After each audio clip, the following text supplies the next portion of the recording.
Hello, friends. Hope everyone's having a wonderful day, wherever you are, whatever time you may be watching. This is going to be Final Fantasy I, the PSP version, for just one Black Mage. Let me get some names in. While I do that, let me bring in the couch here. We've got Forsyth and Sonny Wrath. How you doing today? I'm doing well, Trenton. Hopefully you're doing all right this morning as well. So far, so good. Now, we didn't have donations for names, so let's just throw something in here.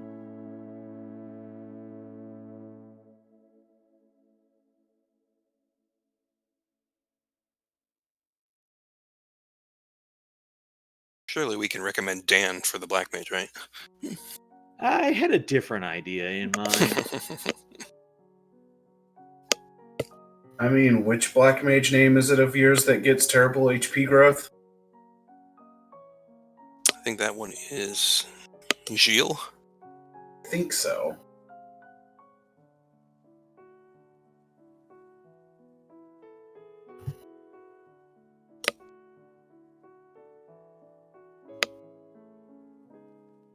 Alright, I figured he doesn't get a lot of fun in the marathons anymore, so we'll give Feasel a chance to have some fun. Alright, everybody ready? Yeah. Alright, one other quick thing I want to mention.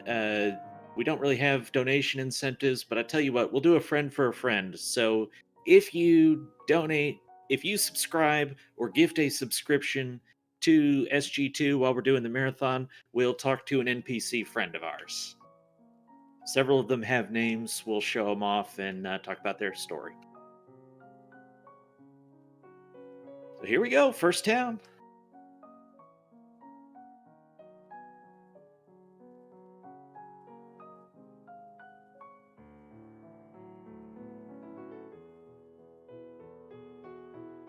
All right, so this is going to be one heck of a run using just a Black Mage. And one thing to note off the bat with the PSP version is that you can skip the cutscenes to start the game. So that's going to be done. And then as we continue on, there will be a lot of exposition on a glitch to the PSP itself, or PSP version itself, being the equipment glitch, which I know both Forsyth and I have quite a bit of knowledge about, but also going into the menu and changing settings around is very, very helpful.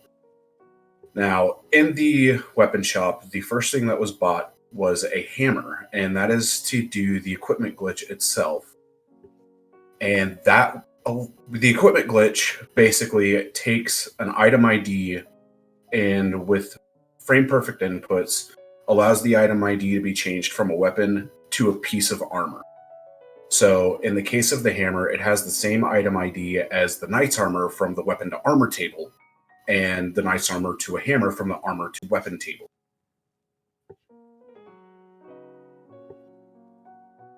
Probably should mention the party selection is intentional, and also the definition for solo is 0 experience. So my other 3 light warriors will literally have 0 experience earned over the course of the run. So Trenton, this is sort of an unofficial challenge category, I guess. And I believe you are the pioneer of this, at least for the PSP version. So how did you settle on the rules for this category? Well, in the first place, you have to make a party with 4 characters. You don't have an option vanilla to do none. So obviously you're going to have people in there. So it's entirely fair to use them as we are for equipment glitch purposes only. But they can't actually do anything that helps the run. So you're not allowed to cast like haste with the other Black Mage or something? Right. It will entirely, every bit of damage, everything will be done by the one Black Mage. Technically, there could be a small benefit from running away from random encounters coming up to Chaos Shrine, but that's unavoidable. So it's allowed because it's unavoidable. Like having a speed run that has a glitch in it when you're glitchless, but it's something that's literally baked into the game. There's nothing you can do about it.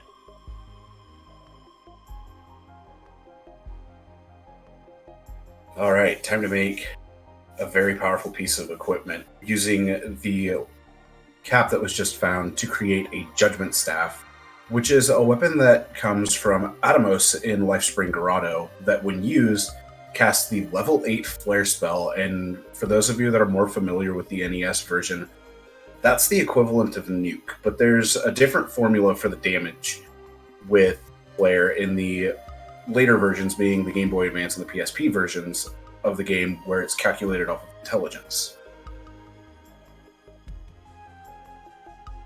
Also, probably worthy to mention that I'm doing some things that are marathon safety strats instead of the pure any percent run or PB chasing run. For example, I went ahead and bought the potions in Cornelia, which means I have to do a second shopping trip when I get to Provoca. However, considering I have no source of healing, it's a bit of a problem if the Black Mage dies before I get there. And even despite the armor, he's a little squishy.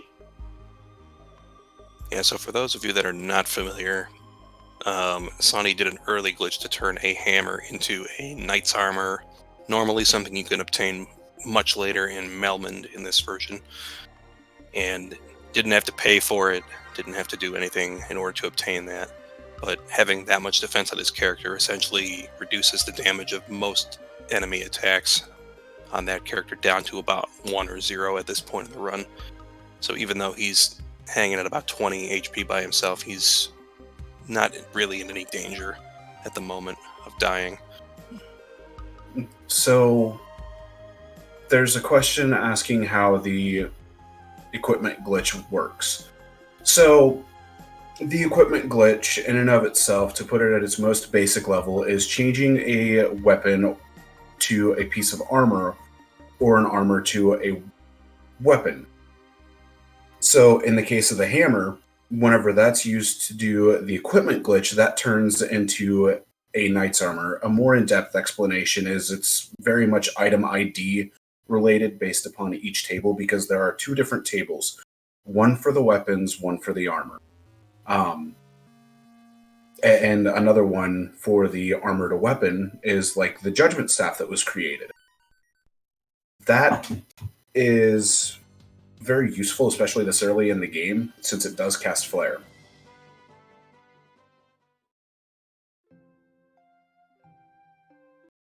Let me throw in for no extra charge where the names came from. Obviously, Sonny and Forsyth are joining me here on the couch, so that's where their names came from. Takahiro has been one of the most helpful people to me in routing this, in discussing some of the various options. So gave Takahiro a spot on the party and decided to go with Feasel. Feasel, of course, from SpeedGaming, but he was a Final Fantasy I speedrunner and did a great run co-oping with Jair a few years ago at GDQ, and that really renewed my spark for Final Fantasy, a game I had played plenty of times over the years, but it got me to go back to it in more recent years. So those are the reasons for the party names. Yeah, I used to watch a lot of Feasel streams. I actually miss those very much. As do I. The thing I should probably mention is it's a lot harder to run away from stuff with one person instead of 4 people, in that usually you can run away from the same encounter, but it might take 3 tries instead of just first try like you're used to with a 4-party team. So there's a lot of stuff where I'm going to kill it, not because I can't run away from it, but because it's not reliable to run away from it first turn. Well, and on top of that, even though it's a very small amount of XP that you're earning from these fights, it's still going to be very useful later on in the run in and of itself. Because, correct me if I'm wrong here, but the level goal itself is 35, if I remember correctly. That's going to be specifically when we do the static grind. The final level is going to be 45 to 50. Okay. So, I mean, these encounters in and of themselves, even though they do provide a small amount of experience, they're still going to be useful to shorten that grind itself. And percentage wise, with running away, the Black Mage has a lower percentage. And on top of that, agility calculates into running away with this game, unlike what you may be used to with the NES version, where it's more luck based and character slot based in the regards of it calculates 2 character slots down instead of whatever character is being used.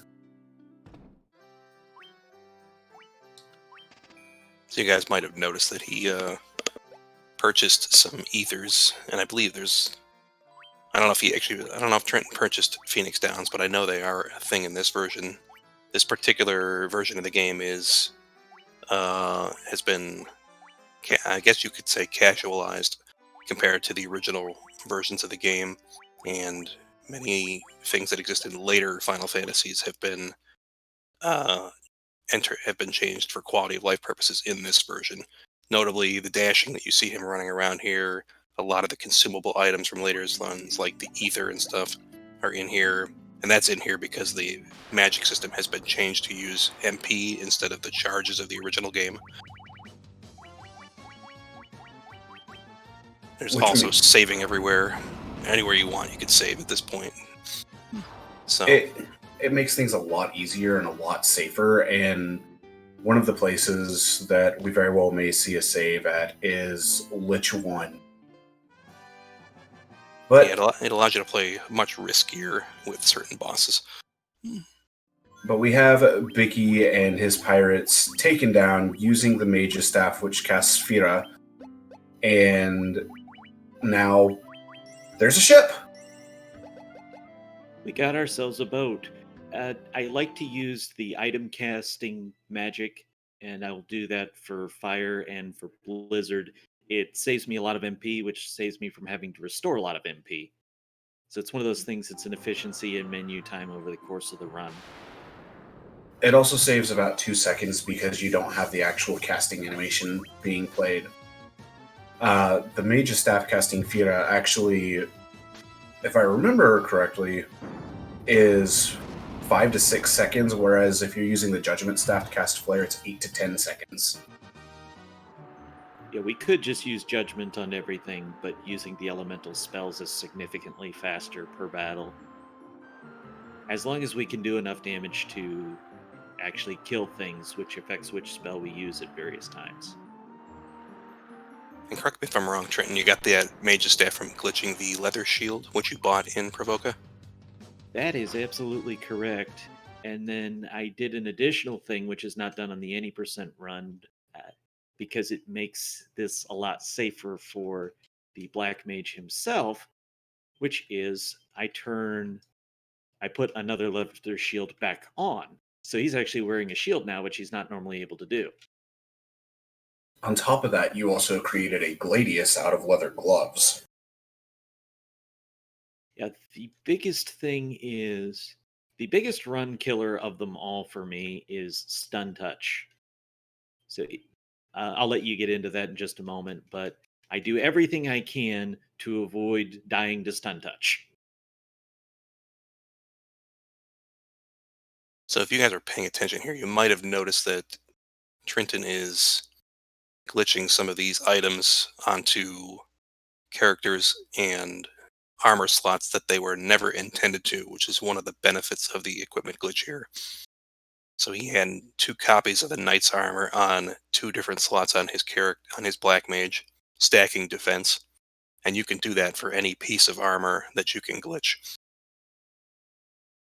And also, I believe just put the dragon armor. I think he just put the dragon armor on the helmet. So if it actually reflected in game, it would look quite silly right now. Very much so. And that dragon armor in and of itself provides massive elemental resistance. It'll cut all elemental spells in half. But there's one catch, especially with Flare itself, where Flare is non-elemental, and there are a couple non-elemental. For context, in the NES version, that is the best piece of knight's armor available. So class changed fighter, best armor that he can get for the entire game, and we just equipped it. I mean, as silly as it is to have armor that early in the game, especially on characters that shouldn't have it, it's even funnier to watch black mages and white mages wield exceptionally overpowered swords, which you Like will probably see later in the course of this run. I was going to say, like a certain dagger that's probably going to come up. In a lot of cases, I want to try and reduce my menu time by killing stuff instead of running away from it if I'm going to have a low chance. That's the wolves. Other times, there's enemies who poison, so I would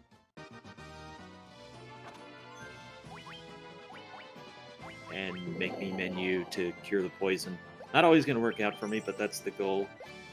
In ogres right now, I'm quite happy to kill. Ogres are a great source of early experience, and I don't have many set level goals that I have to do, but there are a couple. And the earliest one is going to be in Earth Cave. I want to be close to level 16 to 18 when I'm there. So we're working on that advancement. So, you guys may have heard something about stun touch earlier. We are coming up to an area that is very much going to have stun touch. The undead like to stun party members, and it tends to be quite scary, especially with one character, because if you don't get initiative in a battle with a bunch of undead and you get stunned, or even this crawler, for example, it's a very scary time. Yeah, that's a case of there is absolutely no chance you risk running away from them. You have to cast and you have to kill them. Because you're still hoping for turn order to work out for you. Trenton, one thing I'm seeing on here so far is in the normal any percent run, we don't often heal or necessarily cure poison this early in the run. So is HP a priority in this category with what you're doing with only the single character?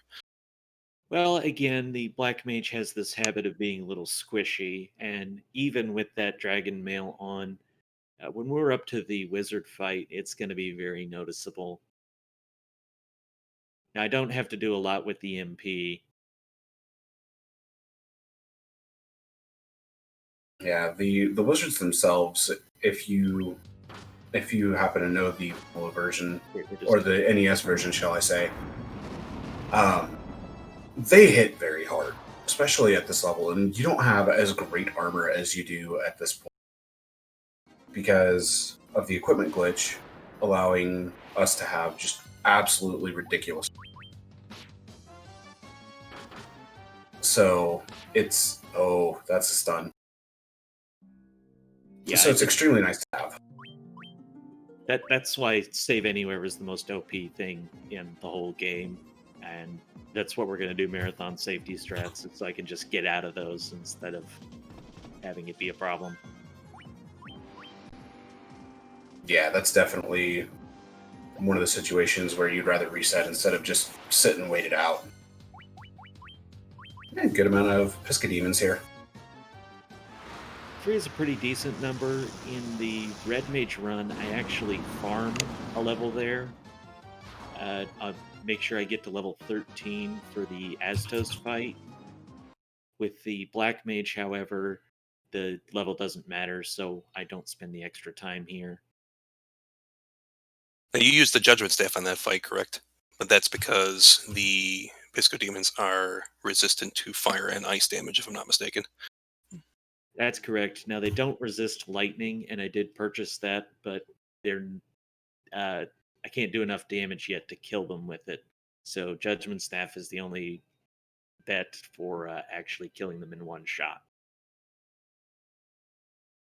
Yeah, that's due to the Black Mage's intelligence in and of itself not being high enough to be able to get that damage output done.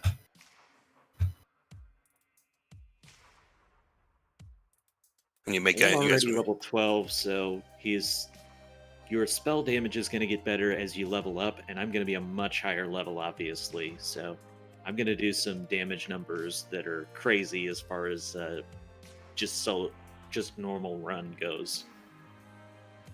It's about to say vanilla, then I remembered I am playing vanilla.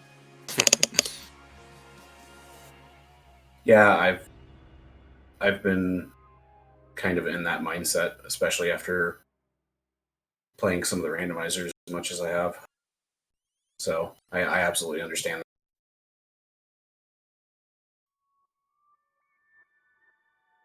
We made it out of the marsh cave.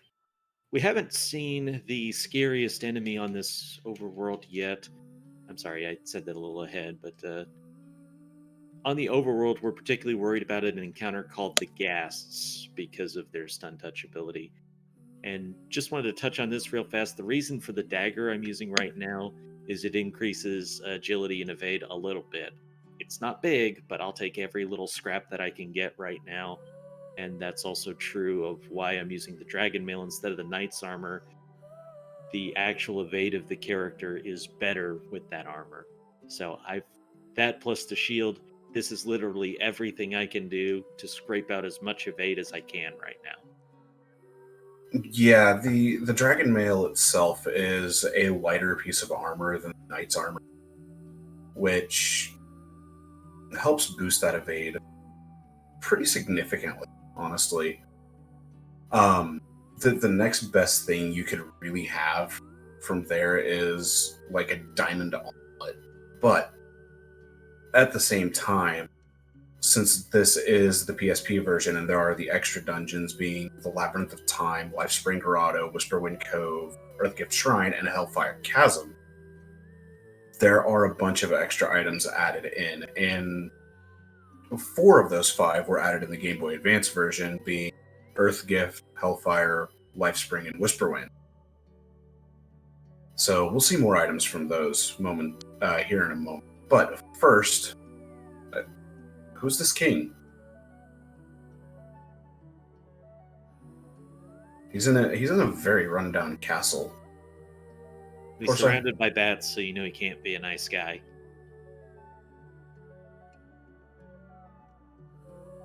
Yeah, it's true. With Astos, as long as death doesn't hit, we'll get him in 2 rounds. That is the only scary part of the Astos fight, is potentially getting death.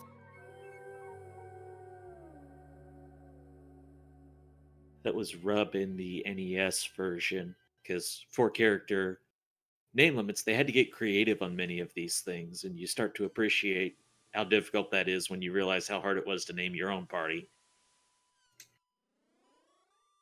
Yep, and the kill spell, which is the level 8, was Quad X.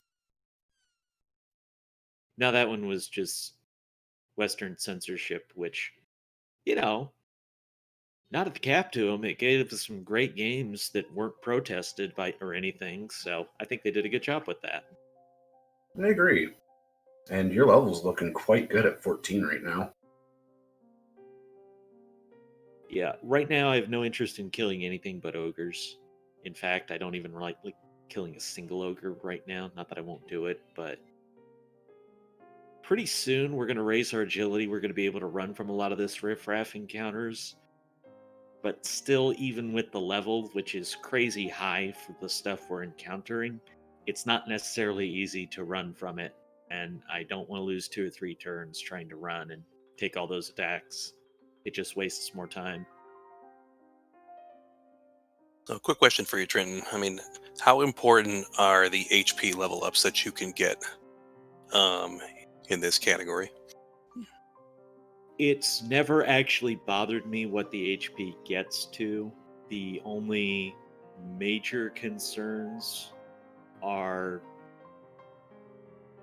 I guess the Pisca demons do factor in, but aside from the final boss, we don't have to worry about HP very often.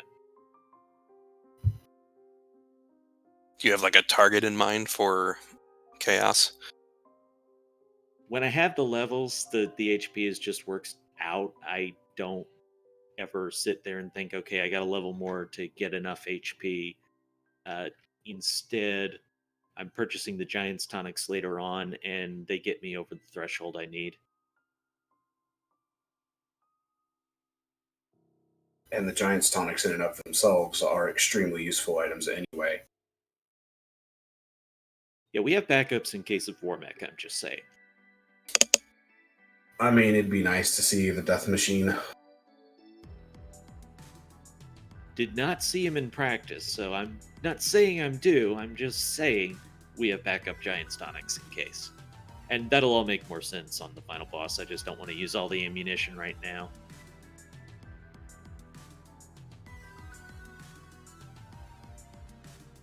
Alright, so one thing that you may have noticed is that whenever Ostos was defeated, the Crystal Eye was obtained.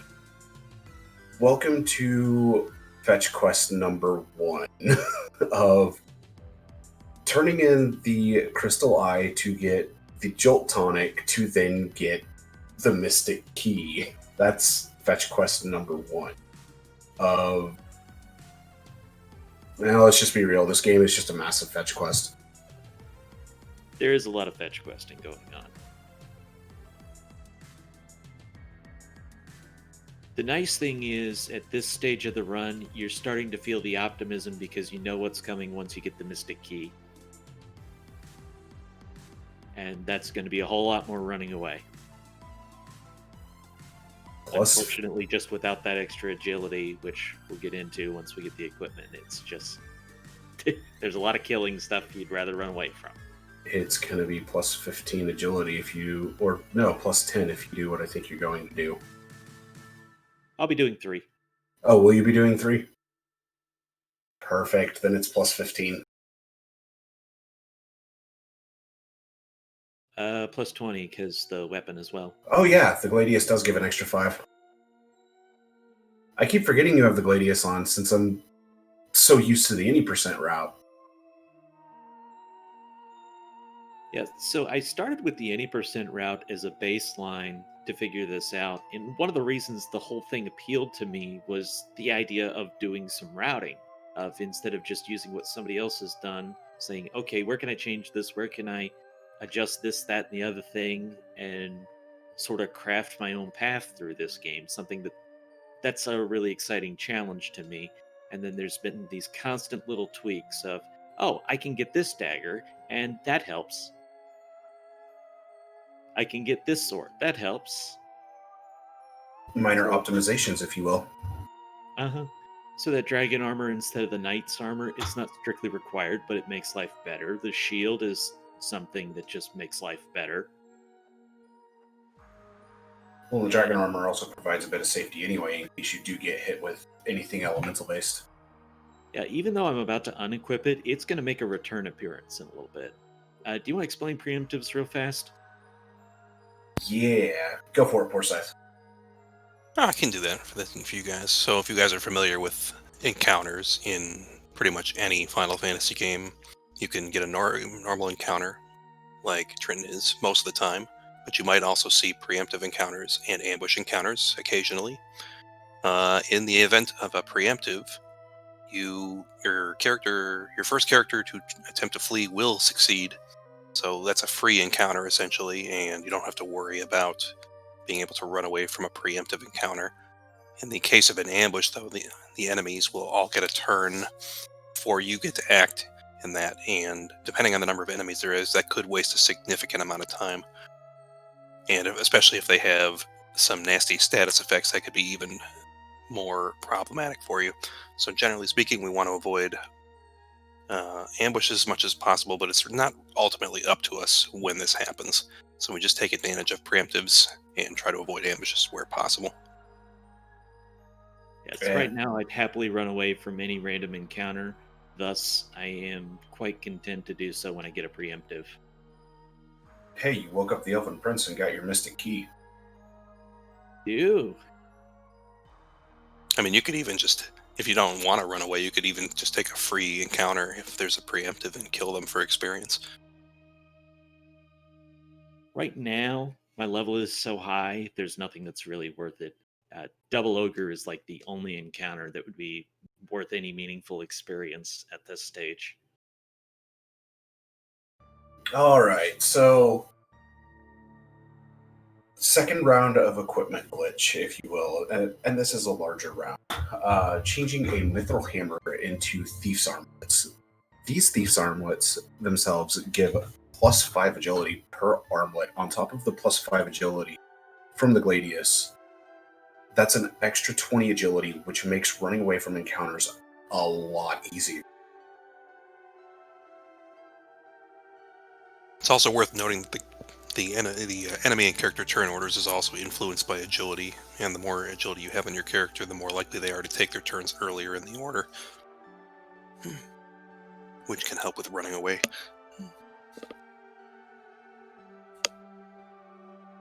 Hey, you got TNT.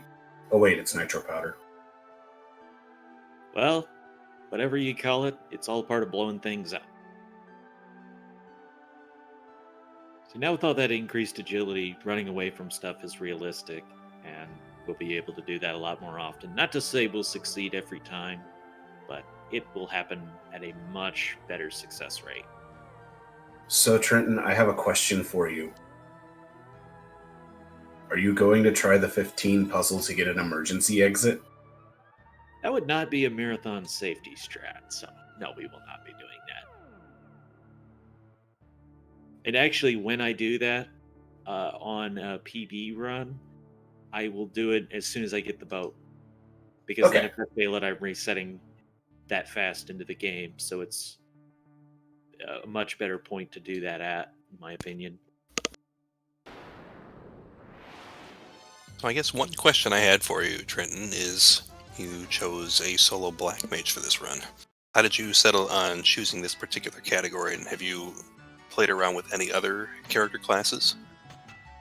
I did the red mage first and foremost. Let me see, is my split color showing up? I guess it's showing green right now. The splits I'm running against are actually my PB for a red mage, which is a 157. So it's currently, I've done that faster than the black mage, mainly because I haven't had time to go full in with the black mage and, get the perfect RNG, get the emergency exit kind of thing, the various things you need for any type of record or PB run. But I ran the solo red mage run earlier this year on another marathon for SpeedGaming, so I wanted to give it a different look this time, and I decided to try the black mage. And I stumbled into some things that lead me to believe this is actually probably the fastest solo character. I'm not 100% sure on that right now, but I'm pretty sure it is. I actually think you're right because of the resources you need for solo fighter being quite high, because you would want Hermes shoes. I mean, equipment-wise, you're really not suffering much there, but you would definitely need Hermes shoes, and you would have to get those from 15 puzzle or potential drops. The other thing you could do is go into one of the extra dungeons to get those, but at the same time, I should probably give a little bit of an explanation on the 15 puzzles, since I've mentioned that a couple times now. And what the 15 puzzle is it's a hidden mini game, if you will. When you're on the ship, you can hold down, oh god, I'm gonna have to remember this, X, and then hit circle 22 times, and it'll bring up a mini game, and it's a sliding puzzle mini game with the numbers 1 through 15, and your objective is to have 1 in the top left corner and then 15 close to the bottom right corner. And from left to right, you're looking at 1 through 4, and second row down 6 through 8, so on and so forth. One of the rewards from that, especially in the 80% run, that is sought after is the emergency exit, though there are a few other rewards that are quite useful. Now, here in Melman, you may have noticed that some steel gloves were bought and then changed into the strongest weapon in the game, the Barbarian Sword, which is a drop from the final form of Chronodia. this sword is ridiculously powerful. In particular, what it's going to do for me is it's actually a little bit higher agility than the Gladius. I forget the exact number, but it's at least a couple points higher. It also has +5 strength, if I remember correctly. Forsyth, I think you know that one better than I do. Which weapon are we talking about? Barbarian sword. Barbarian sword is 15. Okay. I couldn't remember if it was 5 or 15. I know it's a multiple of 5, though. It also has, I think, the highest attack value in the game, which is 125. Yes. Something like that. That one I actually know is 125. So if you folks are not familiar with this particular version of the game, the Barbarian Sword is a reward from defeating one of the strongest form of the super boss from the PSP exclusive Labyrinth of Time bonus dungeon. Shouldn't normally be able to obtain it except by going all the way through the game and doing a lot of powerful stuff, but thanks to the fortunate ID mapping of the items and weapons in this version, you can actually very quickly obtain it, and it's a very strong weapon that helps carry this run, especially in the any percent run. Yeah, if you haven't watched an any percent run, the Barbarian Sword itself is the premier weapon of this point on, basically. There is another weapon that gets used for a grinding section, but we very well may see that weapon later. It won't be too long. We got to get through this first. My levels were a little low, so I came over to the Hall of Giants to shore that up a little bit.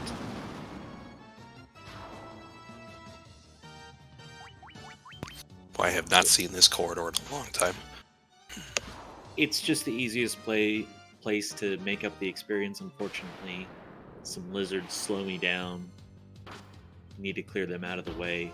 I'd rather get 1 to 2 giants and just kill them with the Barbarian Sword, because 2 rounds of sword is faster than 2 rounds of Judgment Staff.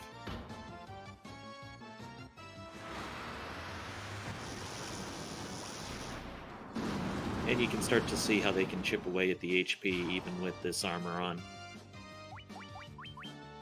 So yeah, enemies can actually still do a significant amount of damage, especially if they land critical hits on your characters, which ignore defense. So we have to be a little bit careful about enemies landing criticals and doing more damage than intended. Otherwise, most of their normal attacks will be reduced heavily by the armor that we're wearing. And something you may notice while Trenton is wielding the Barbarian Sword is that Fiesel's doing a ton of damage at this point. Like, you saw a hit for 425 damage. That's just the power of the Barbarian Sword itself. It's super powerful at this point in the game and stays extremely overpowered through the rest of the game. Yeah, now the fighter, on the other hand, would probably be swinging it for 700 damage. 7 to 8. And notably, if we had one in the party, you would, especially if you saw a normal any percent run, we would actually have a thief in the party whose agility gains over the leveling process, combined with the ability to glitch a Barbarian Sword onto him, makes him actually the strongest melee fighter in the standard any percent category for this one. Alright, unfortunately the random encounters are not being too nice to me so far. This is what we got health potions for. Earth Cave just doing Earth Cave things. Pretty This much. is pretty normal for an Earth Cave. The way that I've noticed things in my experience with this game is that if you have a really good marsh, your Earth Cave more than likely is going to just feel extremely gross. And not only did I have a pretty solid marsh, but the overworld to and from marsh was actually one of the best I've ever had. Yeah, your overworld to and from marsh was fantastic. Much like other versions of the game, like a lot of the same dungeons can be just as problematic even in a solo character run or even the PSP any percent run. The Marsh Cave tends to be very, very easy because they have lowered the encounter rate in the PSP version of it. But the Earth Cave here is where things start to get a little dangerous in an any percent run here. And I'm sure it's not much easier for a solo character challenge.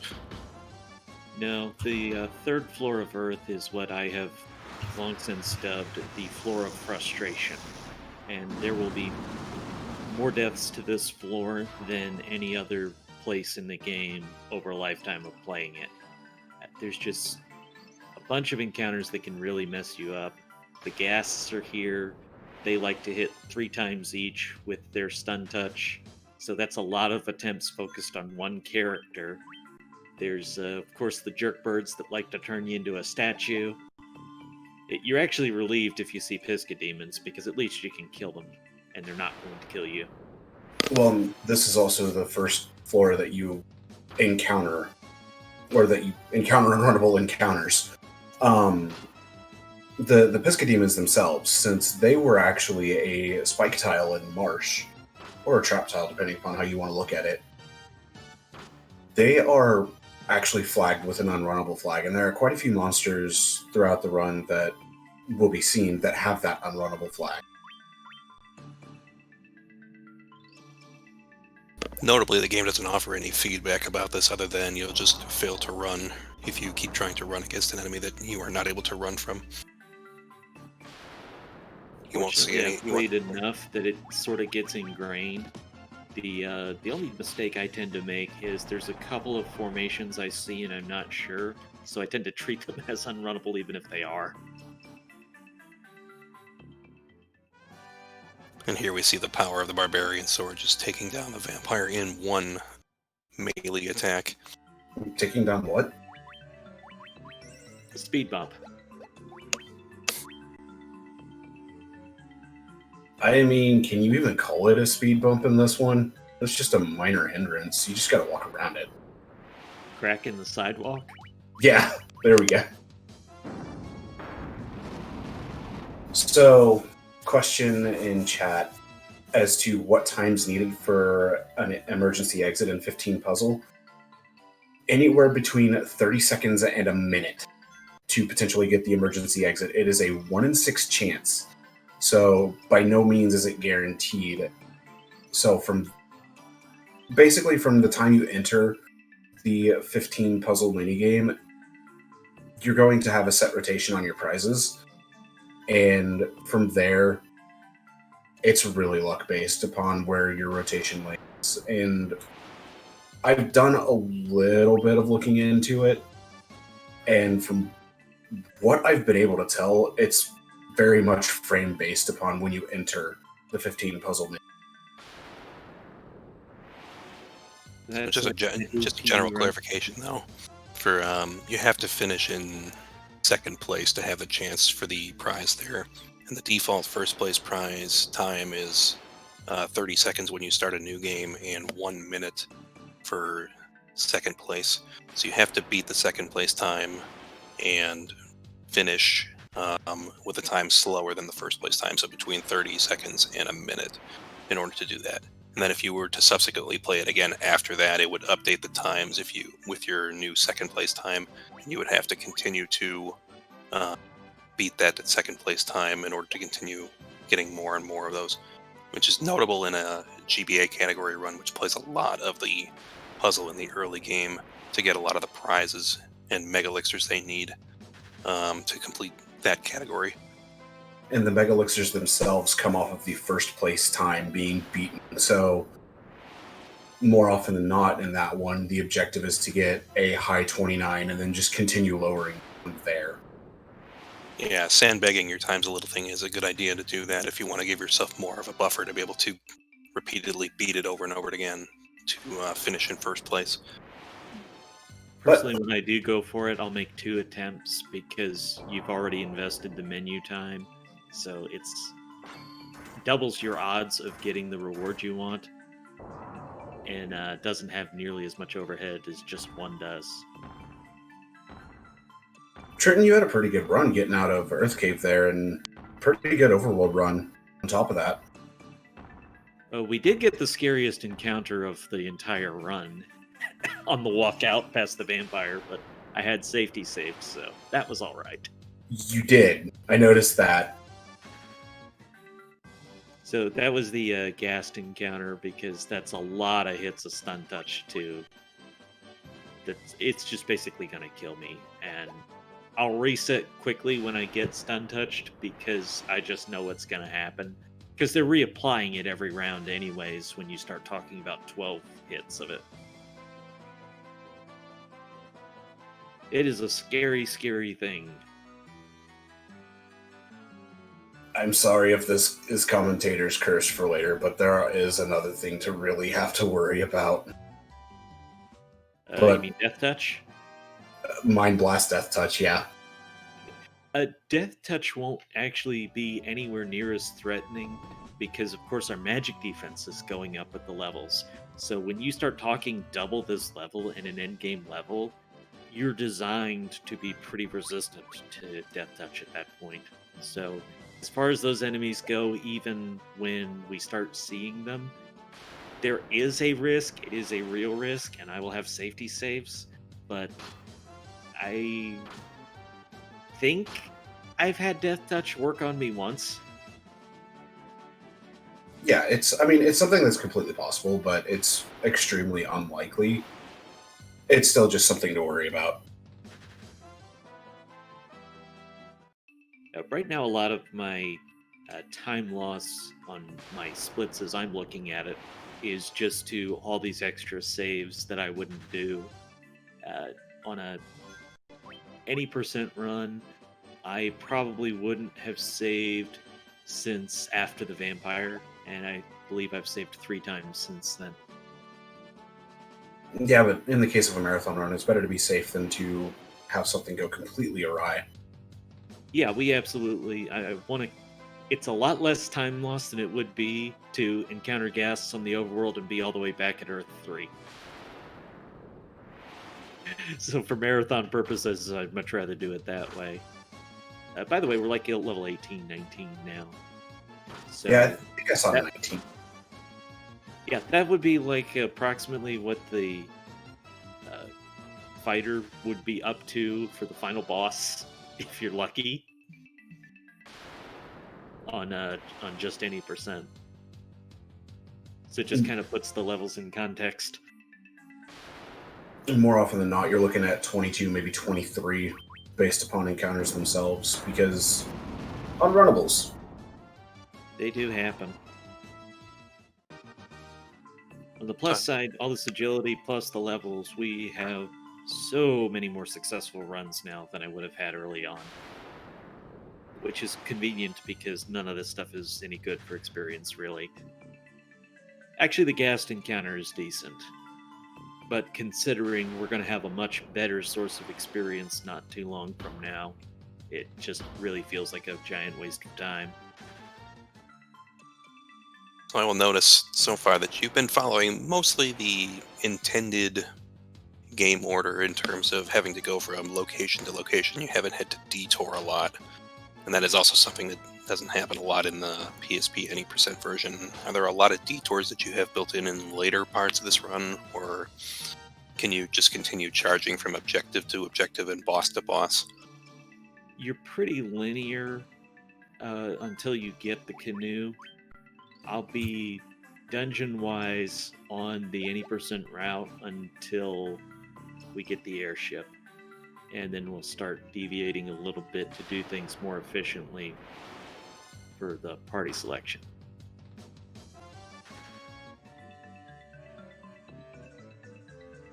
So yeah, we're making our way back through the Earth Cave for the second time, just due to the design of the game. You cannot complete the Earth Cave in one go.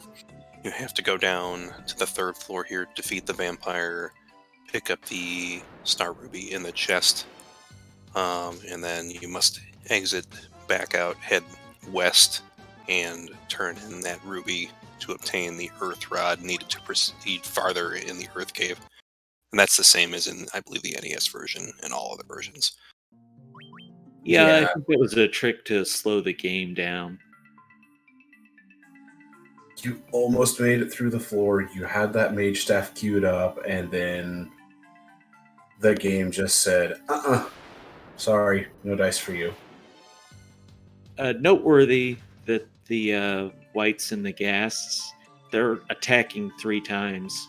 So when we see 1 hit or 2 hit, that's the evade coming in clutch for me, and it's cutting down my risk by a lot. On initiative.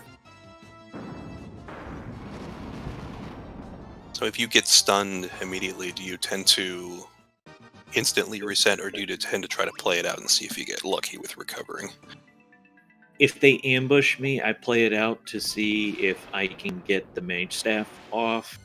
Once they've stunned me, there's a chance of recovery after like a minute on average, because I've sat there and I've actually play tested it to see what the recovery looks like, but the chance is just so poor because they keep reapplying it. Seeing some cockatrices here, that's can be a very, very dangerous encounter, even on the any percent with a full party. Yeah, and unfortunately it ambushed me too, but there again, it's faster if I get my turn up and get to kill them with the spell than it is to reset by a lot. So I'd rather give it that chance instead of an instant reset just because they ambushed me. Unfortunately, you had safety save not too long before that encounter. So Yeah. on top of all that, giving it that time to play out, if you don't get stoned, it's, even though it's a minor amount of experience, it's still experience nonetheless. Yeah, and I would prefer not to save until the 4th floor, just because there's a big difference at being on that floor at level 13 versus level 18. And there's a line of relevancy that I can't explain other than I've just found it in an observation at level 15. It is a completely different experience on that floor when you are level 15 and above. And I went for levels 17, 18 for marathon safety, so that's why we killed a few giants. I think that it's because there's a decent increase on the magic defense between 13 and 15 itself, so that way you don't have to worry about getting stone touched quite as much. I almost said stun touched.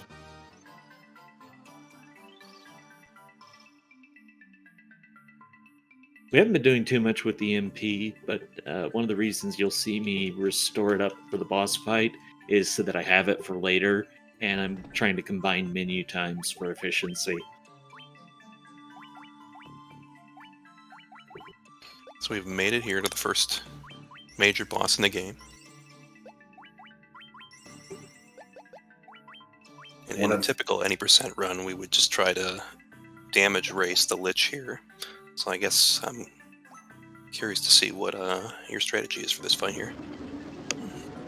Now, the thing I noticed was a dragon armor equip, which is going to lessen the damage of Blazara pretty substantially.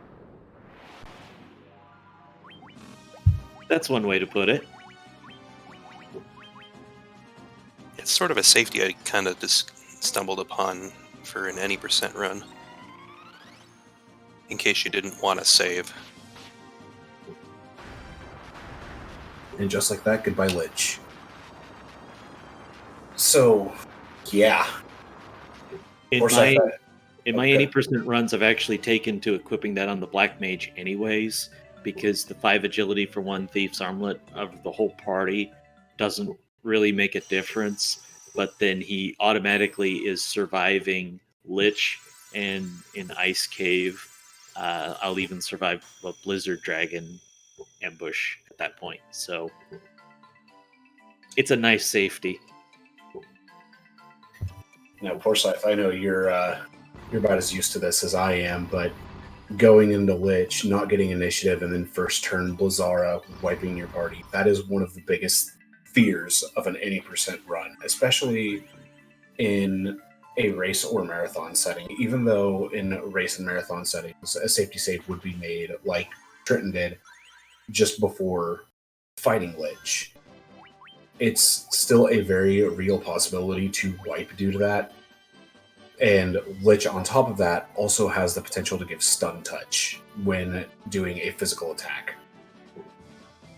So yeah, there's in a typical any percent run, if you are just blazing from objective to objective, your characters are not going to have a lot of maximum HP at this point. Certainly not enough to survive a Blizzara, even if they are at full health from Lich. So your general hope is just that Lich does not use that on the opening turn, and you can just damage race him here. But generally, in a race or marathon setting, you would almost certainly save there every time just to ensure that you had a recovery point, and you could try again if for some reason you were unlucky. So now that Lich has been defeated, the next stop is going to be the beautiful town of Crescent Lake. Let me throw in real quick that I used haste there because it doubles the number of attacks that I'm taking. So it significantly increased my damage output, which is why I was able to one-shot Lich. I probably would have taken 3 turns of melee without haste. 2 to 3, but depends on your roll. Yeah, and to actually elaborate on that a bit more, because if those of you in chat are used to the later versions of Final Fantasy, like 4, 6, so on and so forth, which with 4 you would be looking at the remakes instead of the SNES version. Haste in and of itself just increases the character's ATB charge, but in the case of NES or just FF1, FF2, it's a static double on hits. With FF2, it can be a double. It's just increased hits based upon the level of the spell, but FF2 is very different in respect for the actual 1, 2, 3 Japanese number.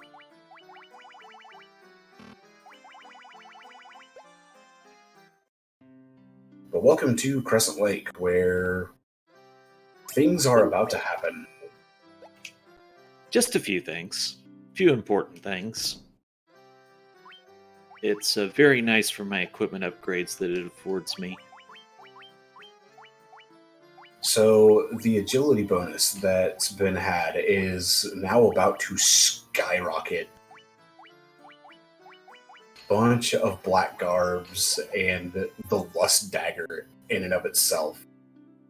The black garbs give plus 10 agility, and the lust dagger gives plus 20. So that's plus 40 agility overall, which is huge compared to what was being sat at beforehand. For context, that is going to be my weapon of choice from now until the final dungeon.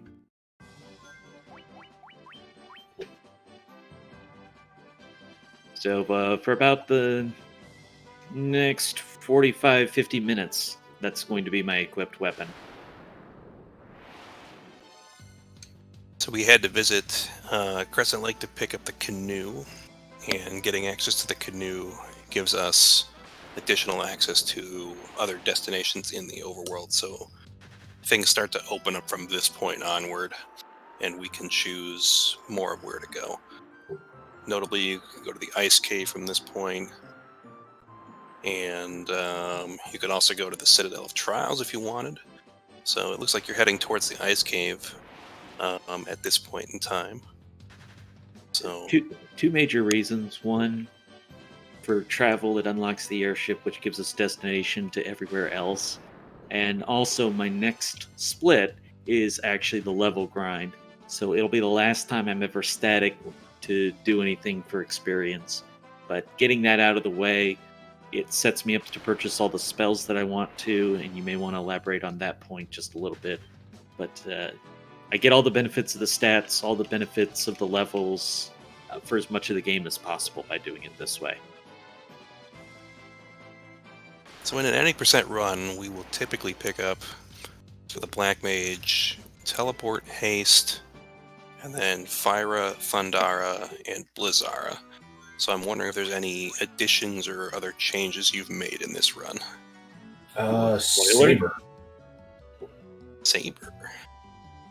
That's one of 2 additional spells I'll purchase. The other is Brack because of Kraken. Don't give it away. Don't give it away. Save some fun. I didn't hear anything. People who have never seen that are going to enjoy it. Yeah, true. I didn't hear anything. I mean, granted, there's another one you could use on both of them. It's less accuracy.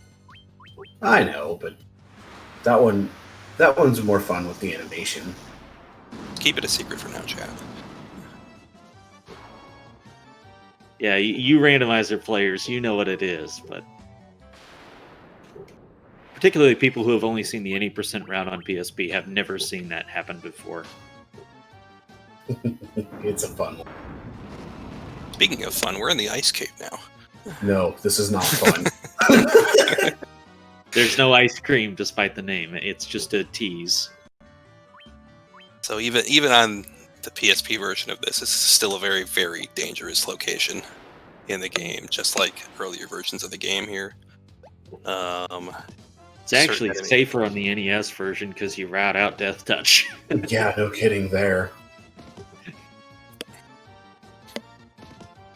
So many years ago, when we were doing any % runs, we used to not know about the Lust Dagger, and we would just exclusively use the Barbarian Sword here, so our characters would have lower agility, and it made a lot of the encounters here a lot more difficult for our characters to run from in a standard any % run, so this was a much dicier location before we discovered the benefits of the Lust Dagger and glitching that. That's about 3-4 years ago, correct? I discovered it in the middle of our second tournament. I want to say our second tournament was in 2017. So we're going back 3.5 years now, probably. Yeah. Since we discovered that. And even in the most recent tournament that we had for the any % category last year during the summer, we still have some runners that are running the older route, which is pretty much putting the Barbarian Sword on all of their characters and just going with it. And it's still competitive with some of the newer routes that we have, especially in a tournament setting. Shoutouts to Cruel for that one.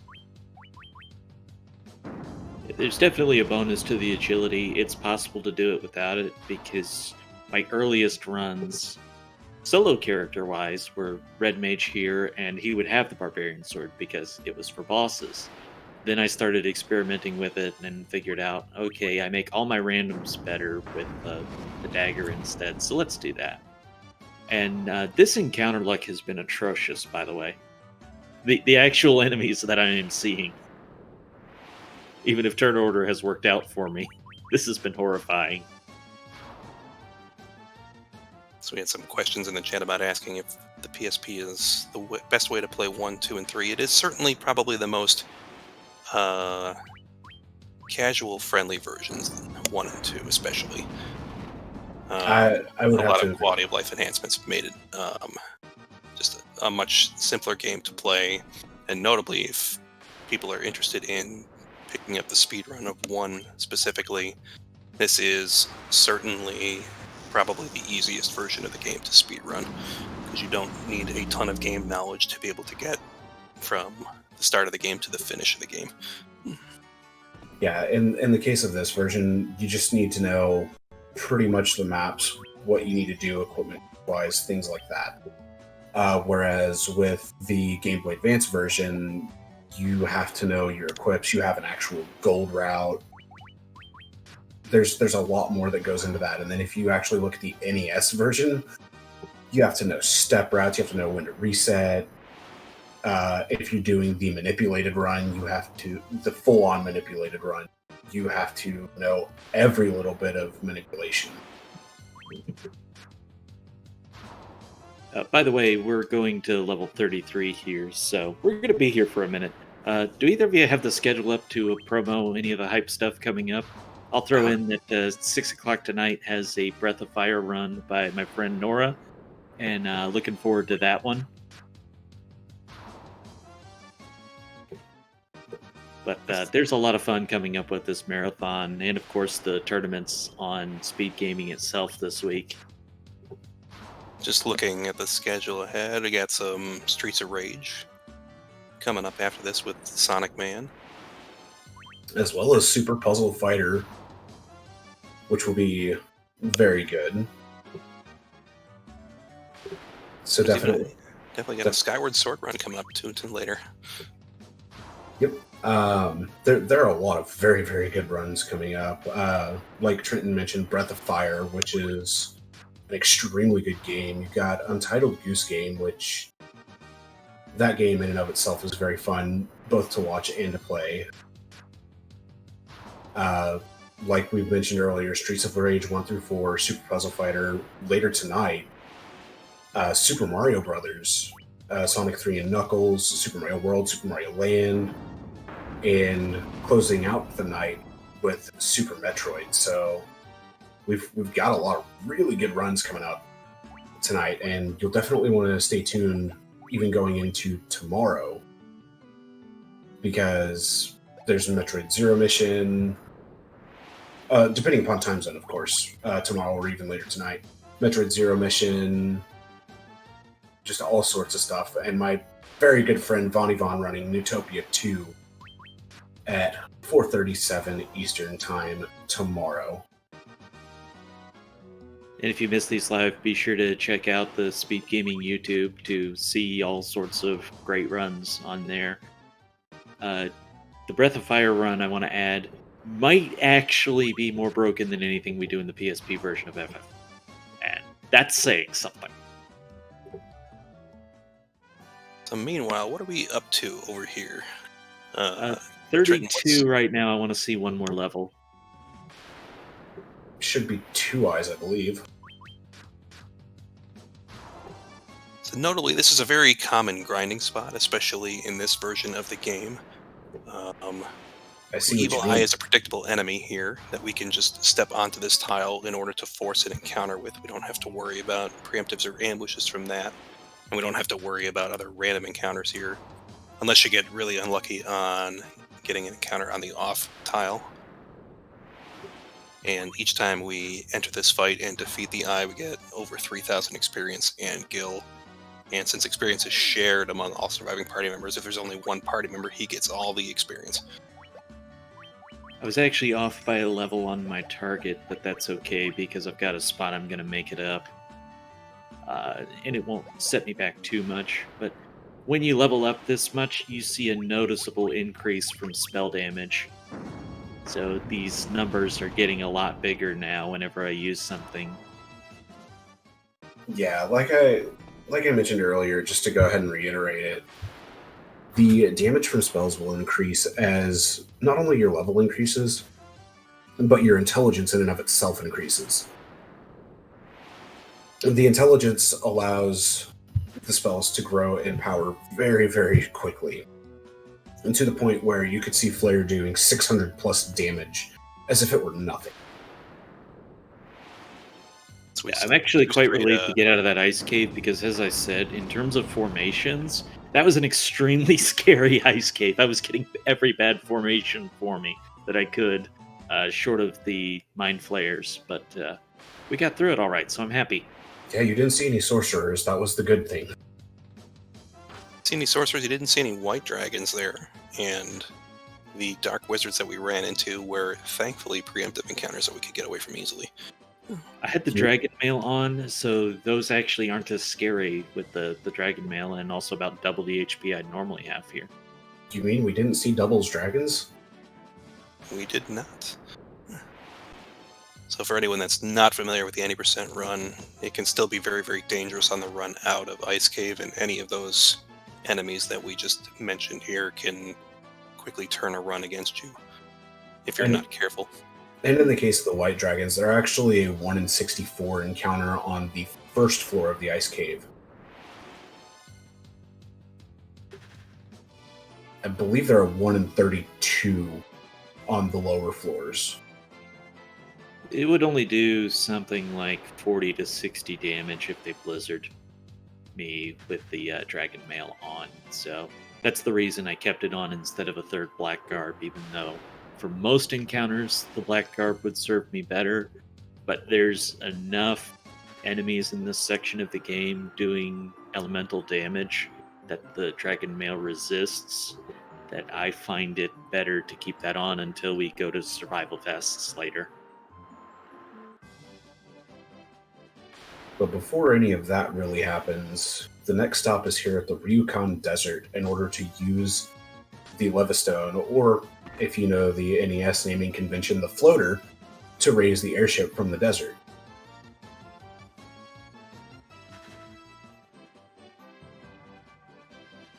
I mean, one convenience you guys will notice was as soon as you enter the desert here, there's a short cutscene, but he can actually just press X to skip a good portion of this cutscene here.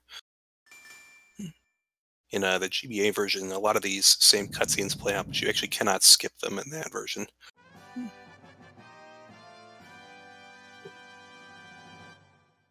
Another convenience they added from the GBA to the PSP version, which is nice.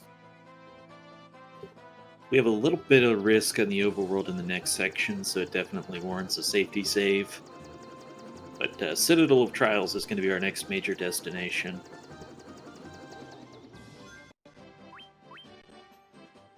I know exactly which encounter you're talking about, because sandworms. Let's talk about those and a fun ability called Earthquake.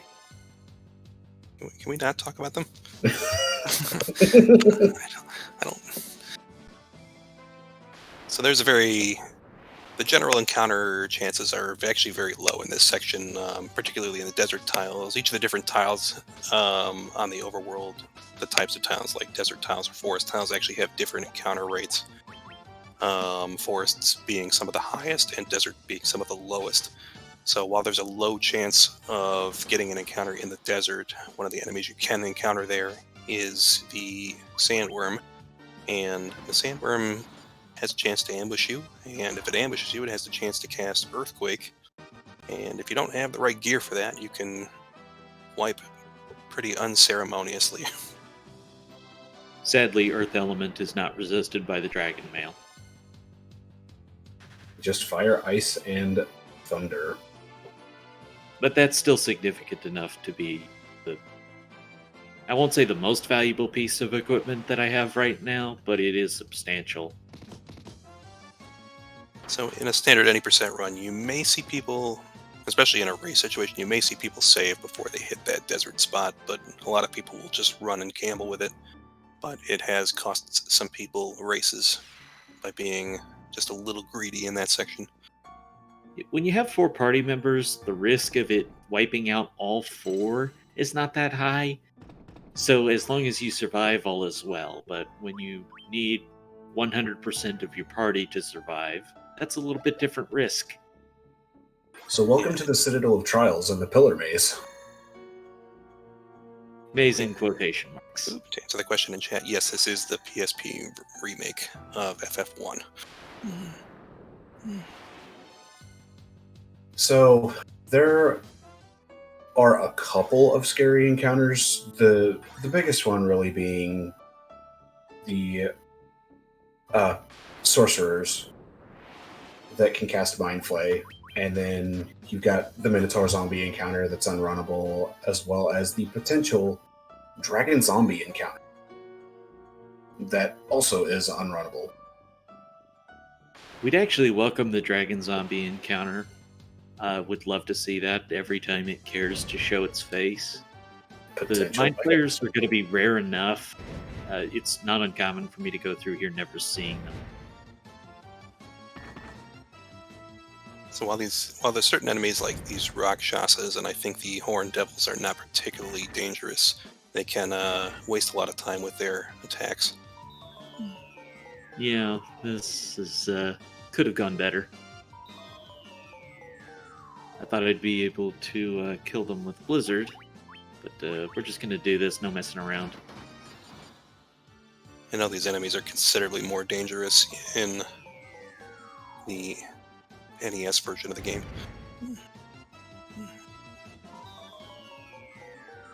In particular, I've been trying to just squeak by till I can get to this one treasure chest, which changes a lot. We are going to pick up treasure up here after a nightmare fight, and that's going to give us a significant boost to our spellcasting ability.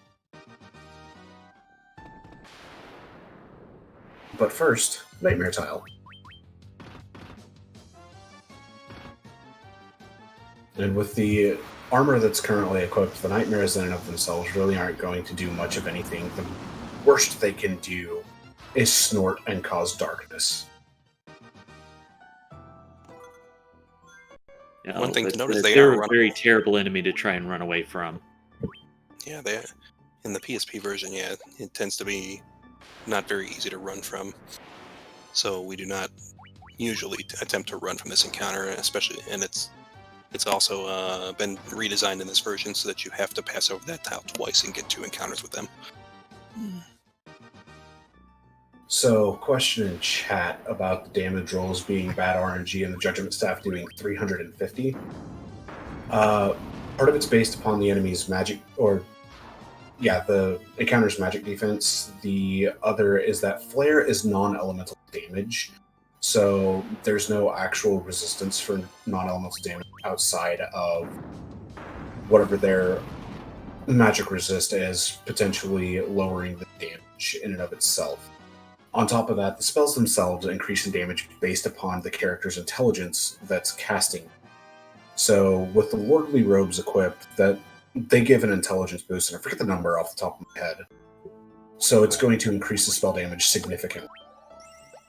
The Lordly Robes is another of the items that is a bonus, or one of the possible rewards from defeating the PSP Super Boss in the Labyrinth of Time bonus dungeon. But again, using the equipment glitch here, we can obtain it without having to do any of that. And then, notably, one thing that goes into choosing what to use when attacking certain enemies is each of these items that he uses has different cast times. And notably, the Judgment Staff, which does the most damage, does have the longest cast time. So if we have something like the Mage's Staff that will do enough damage to some of these enemies, including like these dragon zombies that are weak to fire, we can save a few seconds of animation time by using that instead of using the Judgment Staff. But if we are not sure, or if enemies won't take enough damage from other things, it's best to use the Judgment Staff to ensure that it goes in one go. So the dragon zombies are my spot where I make up that level that I missed in Ice Cave. And the other particular advantage of fighting them is a low chance, but a real chance of a Mega Elixir drop. And that would save me on steps in Chaos Shrine. So it would cut like 3 to 5 fights out if I got a Mega Elixir to drop there. And one thing to keep in mind with the Mega Elixir drop is that it is a 1 in 64 chance to have that drop. Yeah, not great, but just the fact that there is a chance. Again, that's a PB strat. You would actually absolutely want the Mega Elixir there because it's faster. Although, actually, I still wouldn't get it in... I wouldn't get the bonus one I'm going to get in a PB run. I would just take 3 complete heals for the final fight, but I'm going to have 4 for marathon safety. All right, level 36, the item that was obtained in the Citadel of Trials was the Rat's Tail. That is about to be used for something that is done in the any percent run as well, and that is the class promotion. Actually, the newest any percent run category is with RNG manipulation, and it does not class change. That's NES, though, not this one. Well, yes. I do appreciate that, though.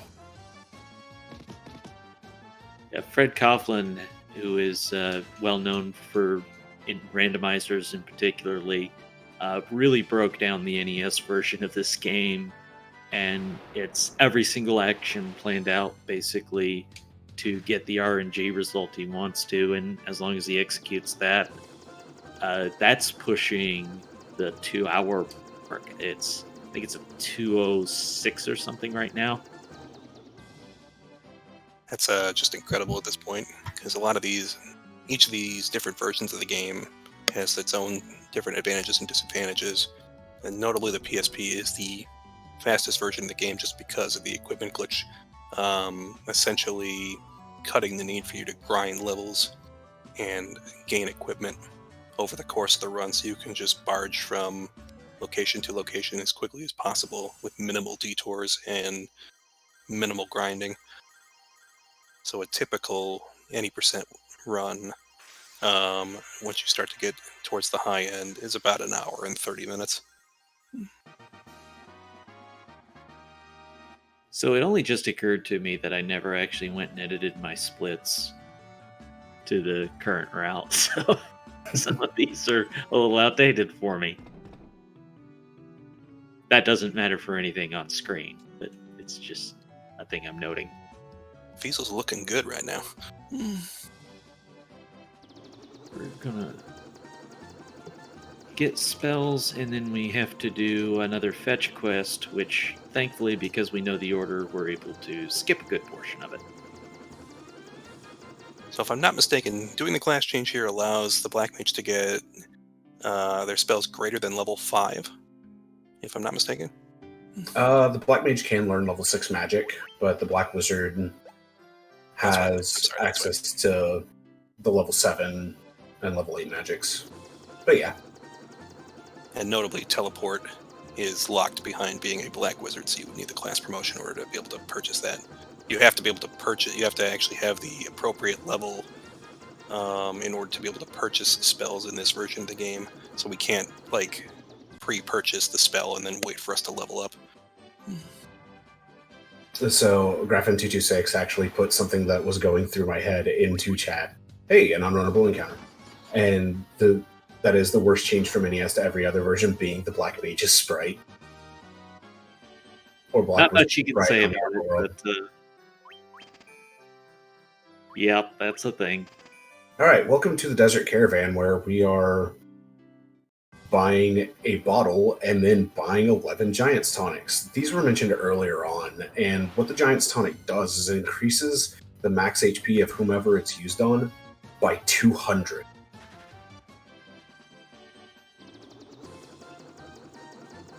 And notably, in this version of the game, and the GBA version of the game, an additional shop was offered from that caravan NPC once you have purchased the bottle, with featuring a bunch of drinks and tonics that can enhance stats temporarily over the course of a fight. Experimented with those instead of learning spells, and the spell versions are just superior in every way. So it ends up only being the HP one that's worth anything to me. So I noticed you went into the magic shop here, which we don't see in a typical PSP 80% run. And it looked like there was a spell that you picked up there. Which spell was that? That was the break spell. It's called Rack in the NES version because 4-character limit. We'll see use of that later.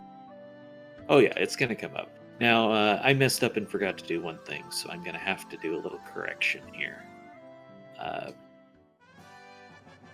This isn't anything with an immediate benefit, but for the run, I need a few complete HP heals. And as it happens, 2 of them are available for free here in the Dragon Islands. Oh, yeah, I forgot about those. You get to see the Dragon Islands. You don't get to see that at all, usually in the PSP 80% run. Yeah, we actually get to Torcardia for a little bit.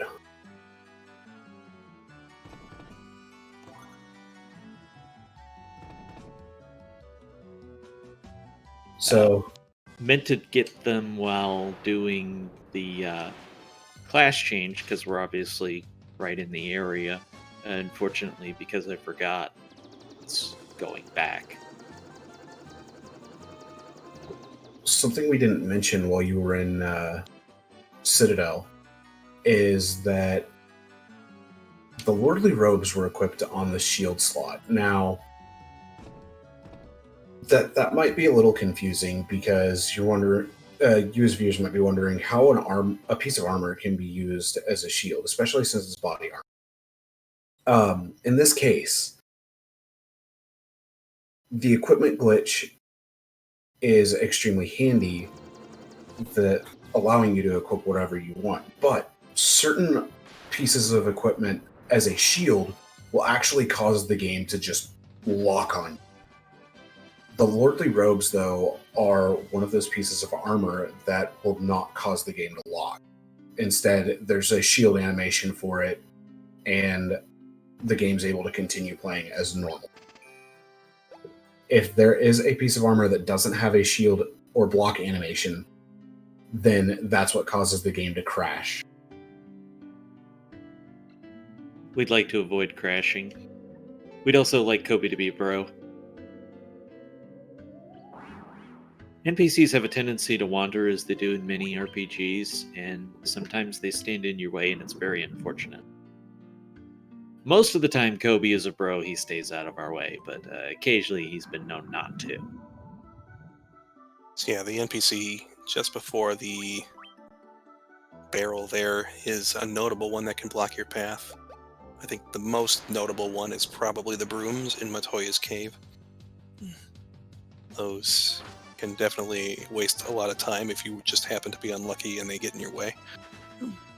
It is so hard for me to not hum with the music right now, because Sunken Shrine is my favorite location in the game because of the music. These white sharks are being a little bit of a pain. They're actually not bad experience, but they're not great either. I was going to say something, and now I'm not going to say it because I know it's going to come up. Also, I'm not making up the name Kobe. That's not a canon, or that's not a head canon or anything. He really is named Kobe. Kope. Yep.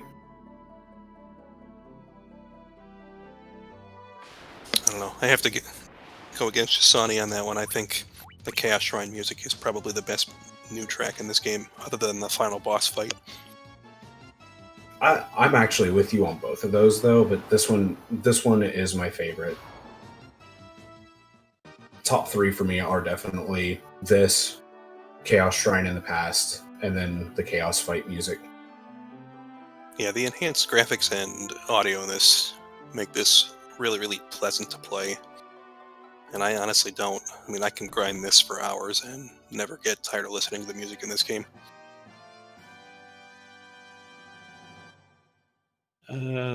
Chat wants to know how much time I can save from previous record. Well, from the solo run, the fastest time is a 1:57. That's Red Mage.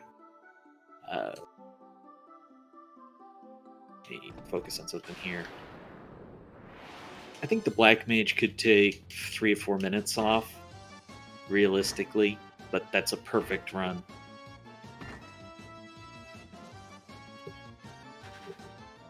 And then if we were talking about any percent, probably about 2 minutes there, if we get extremely lucky.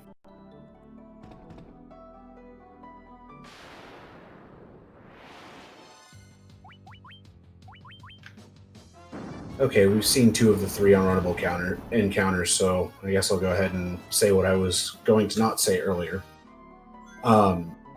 There are 3 different unrunnable formations in the Sea Shrine. There are the Sahagan encounters, there are the Ghost encounters, and the third one being the Water Elemental encounters. Those are the 3 encounters that really don't want to be seen in the Sunken Shrine, but really, since there's no encounter manipulation, you can't control that. I'll say this to you because you may appreciate the value of it.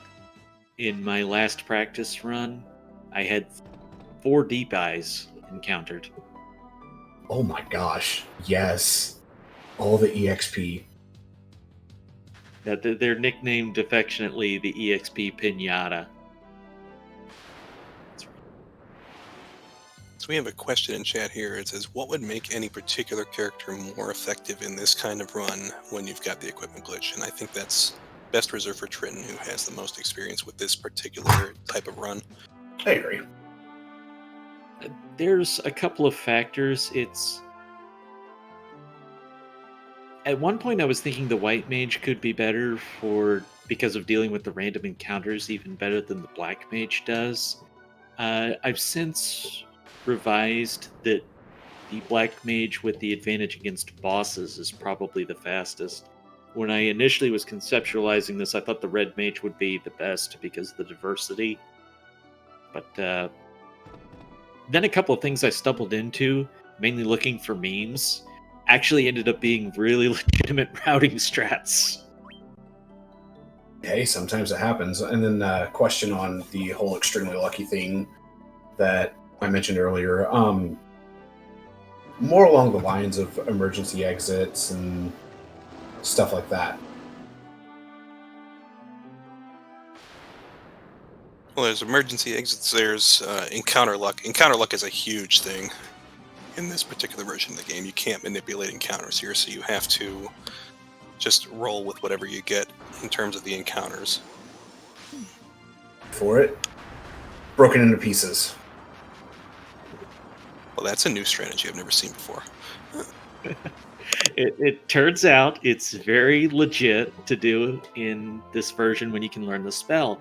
Of course, the full party 80% run, you have the Black Wizard, but you never get high enough level to use that spell.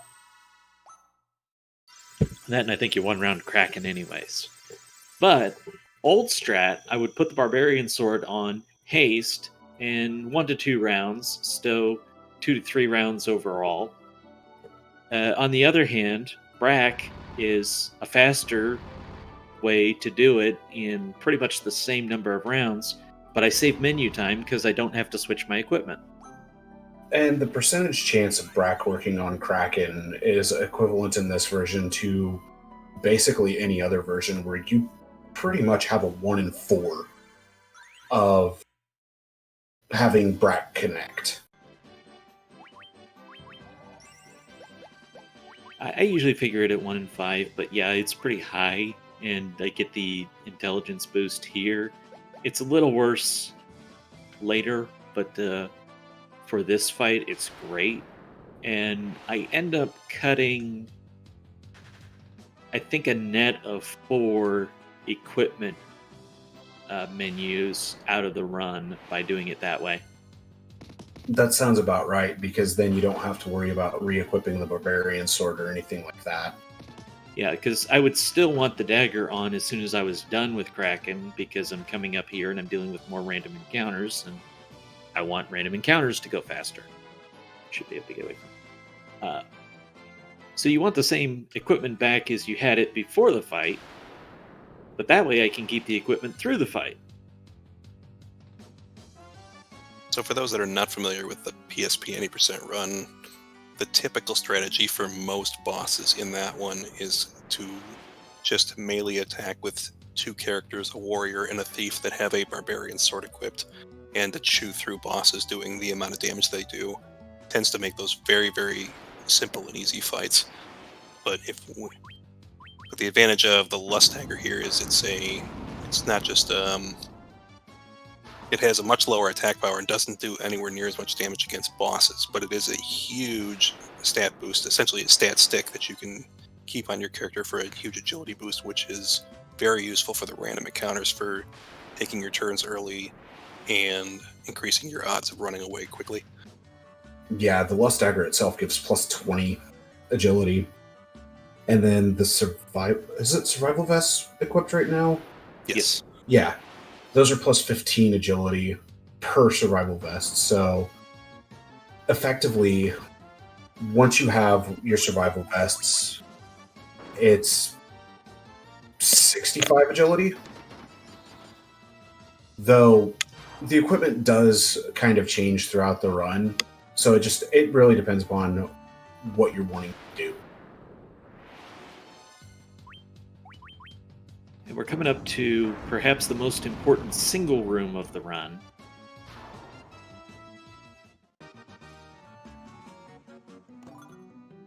aside from the plot-required cube, we gain a ribbon and a sword called the Defender. Good old Blink.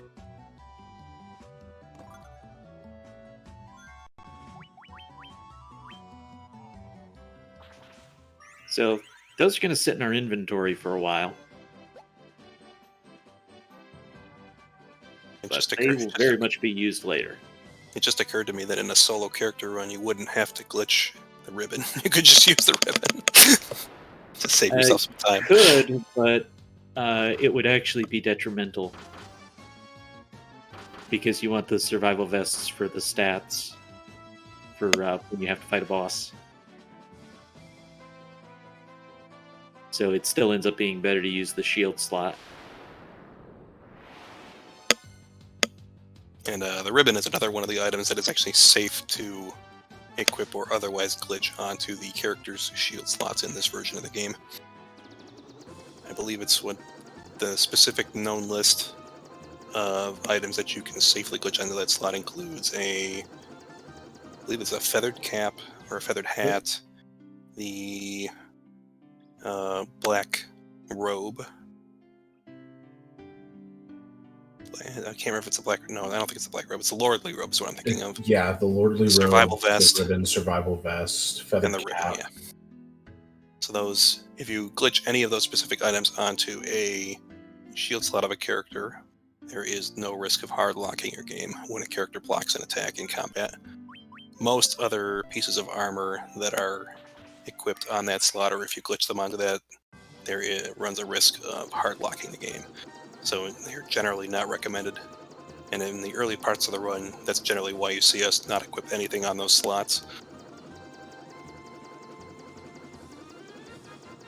And so I end up using 3 different shields over the course of the run. I put the wood shield on at the beginning just to protect me from certain enemy attacks because the shield block helps. Then I replace that with the robes for the spellcasting damage. And then I'm going to cross a point where it's no longer worth it. And I want the ribbon instead. So then I'll switch it out for the ribbon.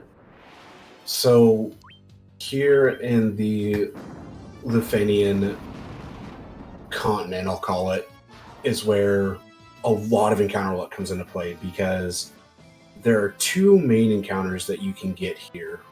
The Hillgigas encounter and a Minotaur zombie encounter. And one of those 2 is unrunnable, and that one specifically is the Minotaur zombie. Even if you have trolls in that formation with the Minotaur zombies, it's still going to be unrunnable because of the Minotaur zombies themselves.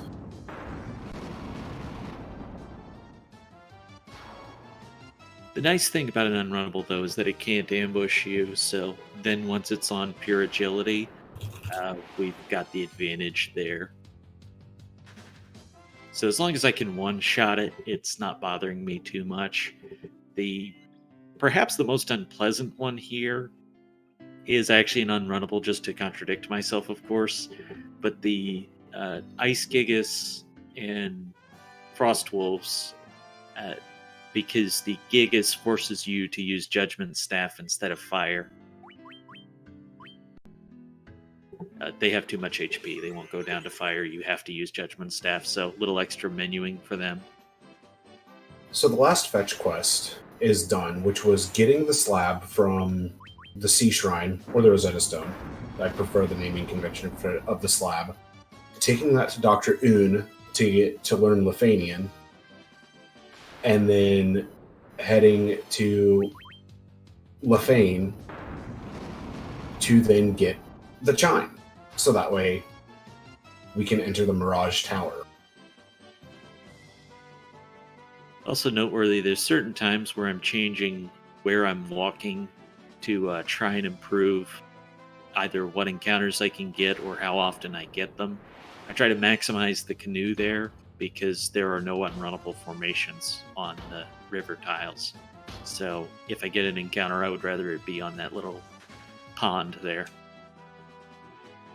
He had pretty good encounter luck throughout the walk to and from the airship. a couple more zombies than I would have liked, but we did fine. So is there anything more that you need to be able to complete the run at this point, Trenton? It looks like you have everything in terms of story items needed to progress to each of the dungeons on the way towards the end. Yeah, we're just restoring the orbs now. We have all of the equipment that we need. I have to open one more treasure box for the run. Actually, two, because I'm throwing one in for marathon safety. So there's two more treasures. Those will both be in the final dungeon. And we're on one of my most hated floors in the game. The I don't Mirage think so. Tower, floor 2. Oh, here. Okay. I was gonna say I don't think either one of those treasures are on one of your least hated floors. They're actually pretty mild. The encounter in this floor can be pretty bad in this version of the game. Sometimes you get lucky and there's not a lot of encounters here, but this can be one of the slowest floors and can set you back a lot of times in an any percent PSP We run. also see the power of the survival vests, though, and they've given me a lot of turn order. And then other times on this floor, you can have 8, 9, 10 encounters and just absolutely regret your decision of coming into this dungeon. Wouldn't terribly mind a guard sentry, but you don't see it often. This is one of those ambushes that takes a while. The Hellhound ambush is one you don't like to see, especially considering they can cast Blaze, and that just takes up a...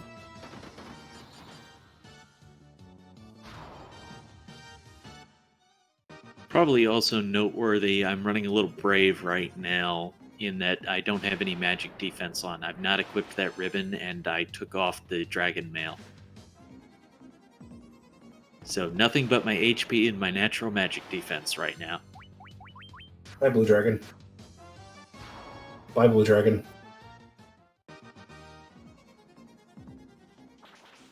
Sort of a last chance spot to make up any levels you might need, but we're on decent pace. Into the Flying Fortress.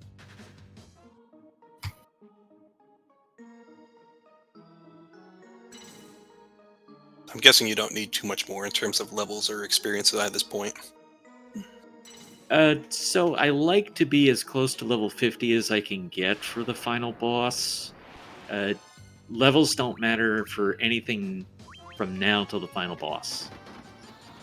The only other place it mattered was for learning spells. So it's 33, and then there's...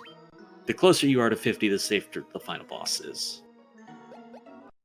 All right, Trenton, is it time to hope and pray for the death machine?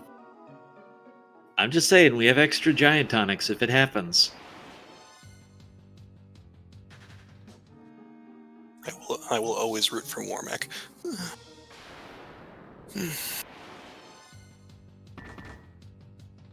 Well, the thing is, you gotta get there first. Yup. Ooh, a 9 enemy ambush. So yeah, that's just not ideal, but again, it's something that can happen in this run.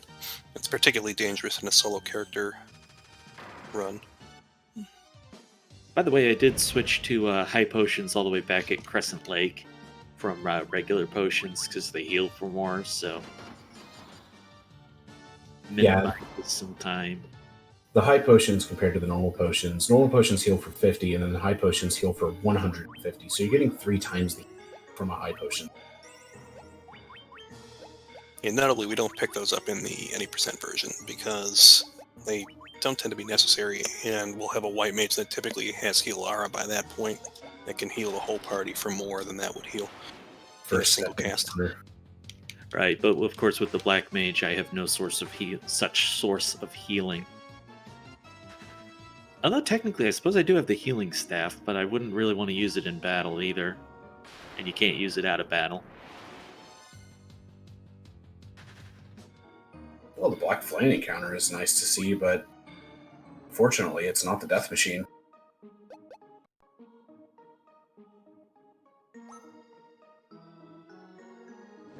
We'll say in practice, I actually died to Tiamat here 3 times.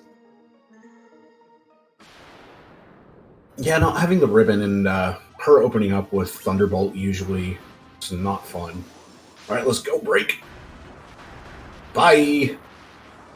Bye-bye. Good night to ya. Yeah, that definitely looks faster than trying to chew through her HP. Second try Kraken, first try Tia. That's pretty good. Yeah, that's very much on the high end of luck. That could have taken 6 rounds combined, and it wouldn't have been strange. But when you're talking about even, say, a 1 in 5 chance, you're talking about more than half the time it works out within 3 runs. So, 3 turns. So it's a pretty high percentage play when you think about it that way.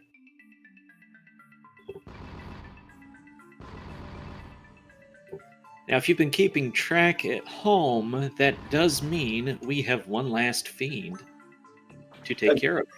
And this is actually where I like your route for this, especially when we were talking about it.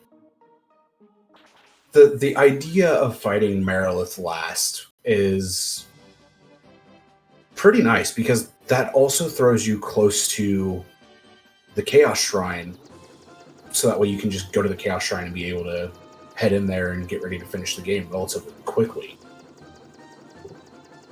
And this goes back to finding out the meme strats actually have more potential than I first imagined, because by not changing my equipment, I'm now not changing it for 3 fiend fights. So 6 total menus for equipment that I've cut out, and then I still have to do one additional one to make it all work. So that's why I said it's net 4. But I do Marilith carry last because now I've got the benefit of being in, say, the mid 40s for doing this battle instead of down in the 50s. Not 50s, 30s. So I've added significant damage and make the dagger work instead of needing the barbarian sword to do it with any efficiency. So I'm sure nobody who's actually familiar with Final Fantasy I needs an introduction to this, but in this particular Mount Gulg cave, you'll see a lot of these lava tiles, and each time he steps on one of these tiles he takes 1 damage, but the advantage of doing so is there is no risk of random encounters while you walk on lava, so it is generally best to maximize the number of steps that you can walk on, and then you just gotta watch your HP otherwise. Which makes it possible to have a 0 encounter Mount Gold, which is extremely nice and fairly rare to see on top of that. Yeah, I didn't care for the encounters that I got here, but we were able to take care of them quickly. But on to Marilith, the final fiend, the Fiend of Fire, where normally in any percent, Tiamat's the final fiend that would be fought.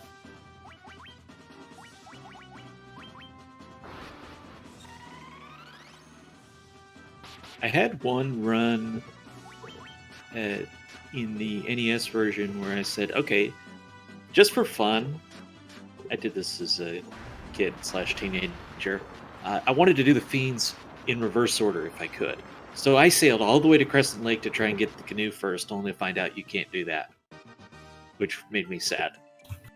But once you've defeated Lich, you can fight the other 3 fiends in whatever order you actually choose to. I'm not sure about the question of is it possible in the original version. Is it possible to leave carry last? Absolutely. Is it possible to do a solo Black Mage run? Absolutely. It's just nowhere near as fast as it is in this version. And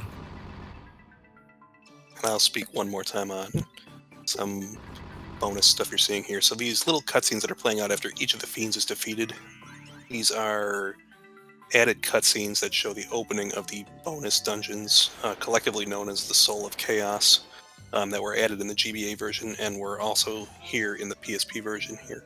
So each time you defeat one, you open up a bonus dungeon related to the same element. And a lot of them have some extremely powerful gear and chests that you can obtain, and some new enemies that have been added to the game. And a lot of the dungeon layouts feature randomly ordered floors. So there's a lot of randomness there, and there's a category known as all bosses for the PSP that requires you to go through the bonus dungeons in addition to the base game. If one of you would ping the host, we're actually running significantly ahead of estimate right now. After the final boss, I can throw something in if they need filler, or we can hand back the time, whatever is best for the marathon.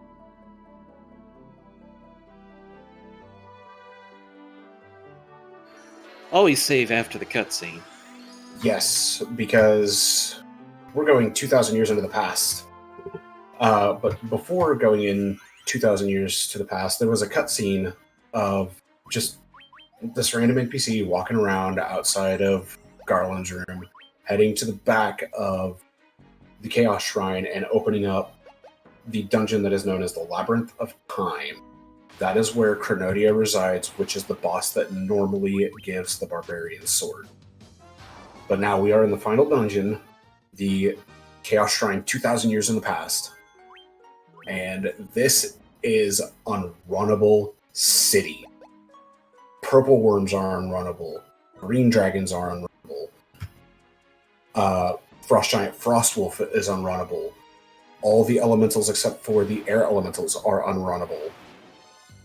There are so many unrunnable encounters in this dungeon that I would say it's not even funny, but it can be a massive time sink. Pretty much if there's an unrunnable in the elemental dungeon, they brought it back for Temple of Fiends Revisited. And then they added a few on top of it. Like the Death Eye.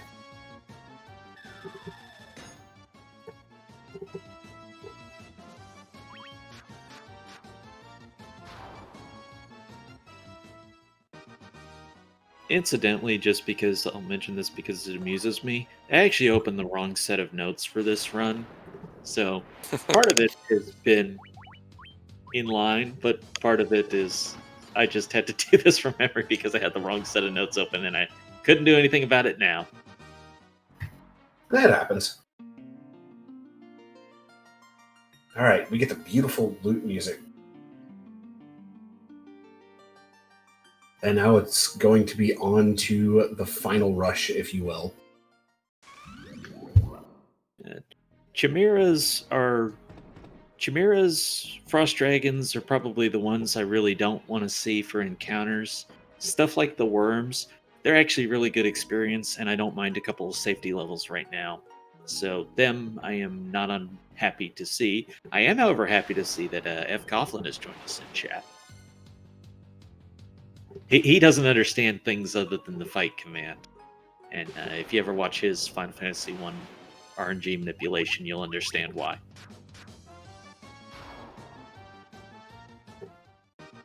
And a small reminder that I have no ribbon equipped right now, so some of these encounters I'm going to do battle with, they matter because it's a whole lot safer to kill them.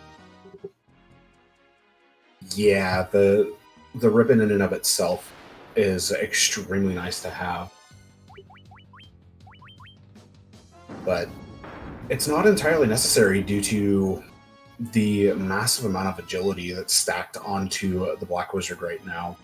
It's still plus 50 if I remember correctly.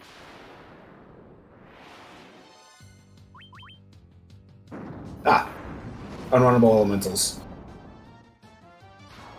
Yep, fortunately with the robes, with the levels, dispatching them is quite easy. And I'll let you preview the bosses before we get there. That sounds good. So, if you know this game, the first refight is going to be the Lich refight, since this is the Earth floor. And the scariest part of the Lich refight is going to be the potential of a turn 1 nuke, or flare in this game. It probably won't do enough damage to kill off the Black Wizard, but there is that possibility of it happening. So it would be a little terrifying if it did happen, but it's not going to be something that's the end of the world. Now, equipping the Barbarian Sword is just going to significantly increase the damage output from the Black Wizard, as well as equipping the ribbon, giving the Black Wizard resistance to basically everything except for non-elemental. which is what Flare is. And fortunately, Flare only did 258 damage. And now the Black Wizard Hasted has 12 hits and should take down Lich very quickly. So the HP totals in the PSP version are inflated to account for the changes in the systems between the different versions. Notably here, Lich 2 has 2800 HP, Marilith 2 will have 3200,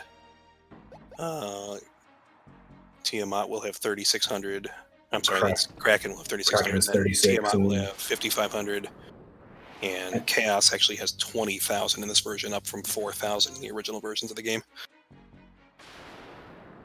Mentioned earlier there were 2 treasure chests that I still had to get. One was in the Phantom Deatheye room, and the other is on Marilith's floor here. And the reason I'm picking these up is they're complete HP heals for reasons that'll be far more apparent once I'm in the final boss fight. I forget if this one's another elixir or if it's an X potion. On the Marilith floor, it's a Mega Elixir. Okay. They gave you a payoff for having to walk so far. Yeah, that's what it is.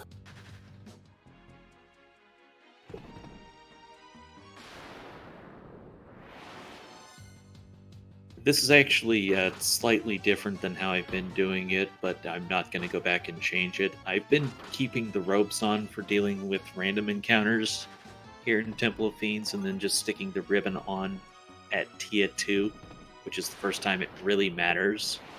However, because I did it that way, I'll just use Judgment Staff for any randoms that I have to fight. And then basically our equipment is done for the game.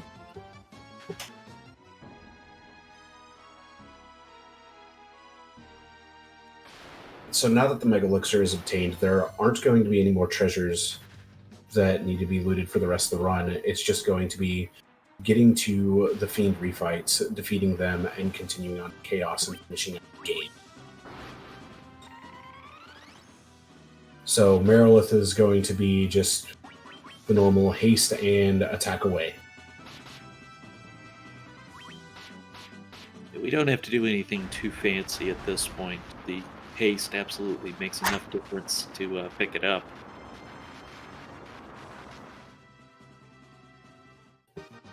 So you can see with those attack values of like 1800 and 1900 damage, that it's only essentially 2 hits with the haste on. So many of these fights go considerably smoother with haste, and they go very quick with damage values that high. That was a gorgeous run through the seafloor. We're not off the floor yet. I know we're not, but that run was just gorgeous. That is something I wish I could have. And we paid for it on the earth floor. This is true. So Kraken 2, it's going to be haste and just attack again. I don't recall with this version, but I know the NES version, it is possible to use Break to kill Kraken 2, as well as Tiamat 2. But it's a very, very low chance to actually have that connect. Yeah, in the NES, what's really fun, and I experimented with this, was you can use Quake on Lich 2, and that works about 1 in 5. But it's more like 1 in 30 on this version in my testing of it. I figured somewhere around there based on the numbers that I saw. And it's usually a round number, so around 1 in 30. And that's too slow. That's not reliable enough. So there's the Thunderbolt from Tia 2. That's the reason that you have to put a ribbon on for that fight. You get destroyed otherwise. Nice crit at the end for 2254. All right. quite yet. We gotta take care of these purple worms. That's true. That's a really annoying encounter to get. Yeah, especially because without the ropes on, the damage output's not going to be as high. Yeah, you were really close on getting all 4 of them. I think you missed by about 20 on the rest of the worms. But that is an extremely high EXP yield for an encounter. I have no complaints about that part of it. All right. Last bit of inventory management to get ready for the fight against Chaos. Yeah, I just want to try and be sure that I've got everything in the order that I want it, and I think we're good. You don't want to be fumbling around your menuing the item menu when you're in battle with Chaos. It's a bad look. And we got to look sharp around here, folks.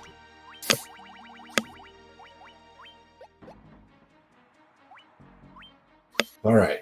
So with all the inventory management done prior to Chaos, the biggest thing that's going to be seen is that Giant's Tonics are going to be used to increase the maximum HP of the Solo Black Wizard by 200 per tonic used.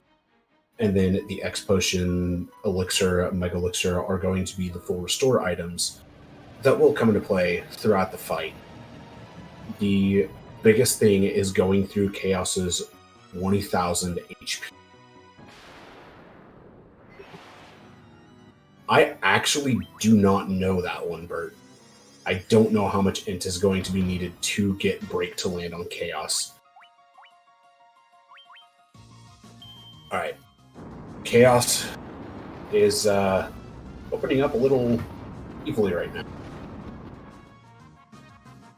I start off doing the Giant's Tonics. I've tried doing Defender first to raise my evade from the physical, but one, he does physicals so rarely, and two, I have to use the tonics anyways, so I'm trying to use the tonics before I have to HP restore. One thing that was noted is Chaos cannot full heal in this version. He'll only heal for 9,999 whenever he does cast Cure 4 or Curaja.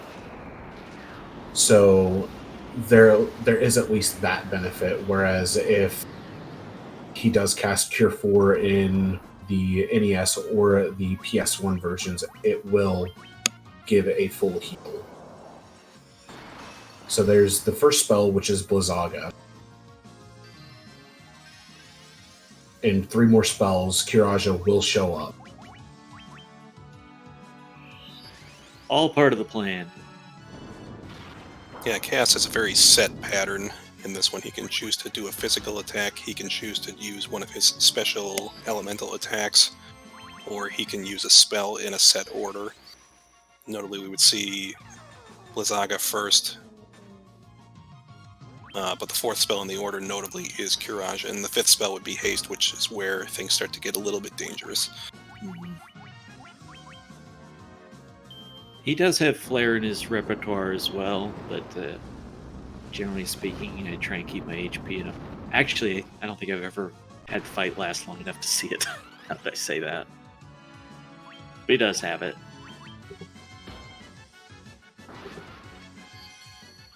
And with all the uses of the Defender, Chaos is now getting only 1 hit because evasion itself is so high. Now Saber is increasing the damage output as well as the accuracy of the Black Wizard with the Barbarian Sword, which is going to allow for more hits. That's I'm trying to remember. There's Thundaga there, so Curaja will be next in the order. Yeah, the Speed Drink, that's what it is, will also increase accuracy, which is very useful too. There's Curaja. Perfect. No damage had been dealt. That was by design, especially because of how spell happy he was. I was just going to cast Saber until he did it. So now about 2,500 per swing, which means 8 attacks should be it for Chaos. So we talked about the 80% run, the ninja being the biggest damage dealer. I'm now out damaging him. Because the ninja will hit about 2,000, 2,100, somewhere in there. Of course, depending upon level. The bigger danger in the any percent run is watching Chaos either get a lucky crit on one of the squishy members of your party, or if he happens to go through his elemental attacks in order, Blaze and Tsunami and Cyclone. If he goes through those in a rapid order, they can do a lot of damage and take your party down and out, and essentially do more damage than you can heal through with your white mage in the 80% run here. So it looks like we're down to just a few hits left at this point. And that's it. Oh, there it is right there. That is a PB for the black mage, which is All right. remarkable considering no emergency exit and all the extra saving. So that was a extremely good run overall. That was a really good run. Very solid. GG. GG's. So Saber strats were a more recent addition because obviously you can see the benefit there of raising all that attack power and making sure the black mage actually does enough damage. And then I figured out, okay, it's just worth it to do that until he does his full heal. Then the other big change recently was the use of the Brack strats, keeping the dagger on and making all those random encounters go faster. And it has paid off significantly in making that run more efficient.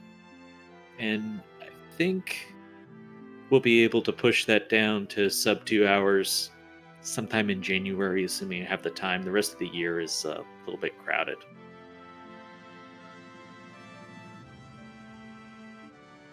But hey, let me also hype up Nora's Breath of Fire run that's coming up today at 6-ish, depending on how the actual marathon schedule goes. I'll be on the couch for him, so looking forward to that run. There is a lot of hype runs going on, so hope you'll stay tuned for all of those. Chat, thank you so much. GG's there. Graffin, Malkier, Bert, Maxis, Rixus, Fred, Classic Fred. I'm sorry, any other names I'm missing, but thank you all. And Sonny, Forsyth, thank you so much for joining me. Appreciate the company this morning. Thanks for having me along, Trenton. It's always a blast, dude. It's actually a lot of fun to see this. I didn't get to, I was going to try a run of this before that, but unfortunately I broke my PSP and didn't get a chance to really try it. So this was kind of new for me. It's neat to see, though. All right, so I didn't get word about them wanting me to do a bonus dungeon to fill, so I think we're just going to proceed on with the schedule here. So thank you, everyone, and hope you have a wonderful rest of your day.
All right, we were asked for an encore. So an encore we shall have.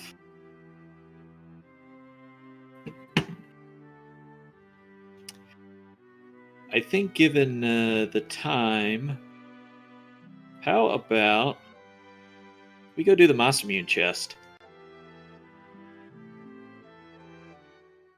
I think 5 minutes would also be long enough for Earthgift Shrine. I don't have a save in position for it, though. We could use the one that set chaos and then just warp out. Yeah, we can give that a shot.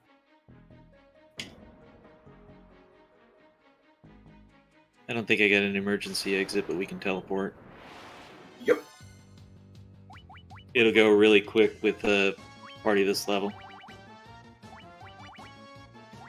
Alright, yeah, we've been given the word that's what they want us to do, so we'll do the bonus dungeon.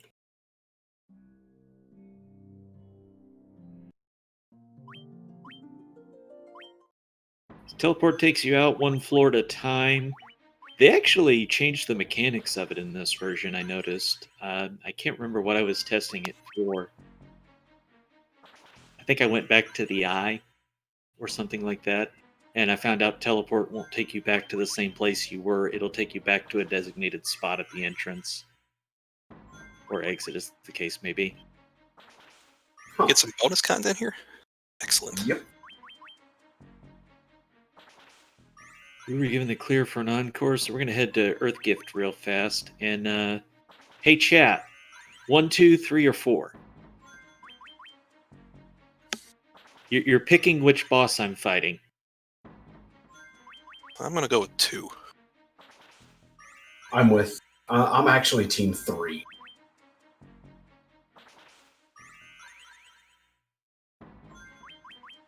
Three looks to be the leader so far. Hey, nobody wants to see 2 like me. 3 is clearly in the lead at this point. It also depends upon how the numbering's being done for them. Let's go clockwise. So 3 is lower right. Oh, now he sits clockwise. Okay, you can vote again. I don't even think it would matter to most of chat anyways. So for those of you that are completely unfamiliar with this is the first of the 4 bonus dungeons here that opens up when you defeat Lich. This is a 5-floor bonus dungeon. The first 4 floors are randomized in the order that they're presented to you. And on this particular floor, he has to walk through a slog of forced encounters. And these NPCs that are blocking his route, he has to run up to them, talk to them, and engage an encounter here. Notably, they're actually runnable, but the NPC will still be standing there, so the fight is still required. Yeah, you can actually run, and you could technically fish for a better encounter if you really wanted to, but the enemies here are not particularly dangerous, so there's not really a need to do that. We did an Earthgift race about a month ago, and I think we were all here in the teens, and I'm level 45 or something like that. Yeah, Earthgift is a fairly easy dungeon in and of itself. It's a very short dungeon here, but this is the longest of the 4 random floors you can get. The 5th floor is static. It has all of the bosses that we'll be facing here. Notably, though, if you want to face all the bosses, you have to do the dungeon 4 times because you can only pick 1 boss on each given run.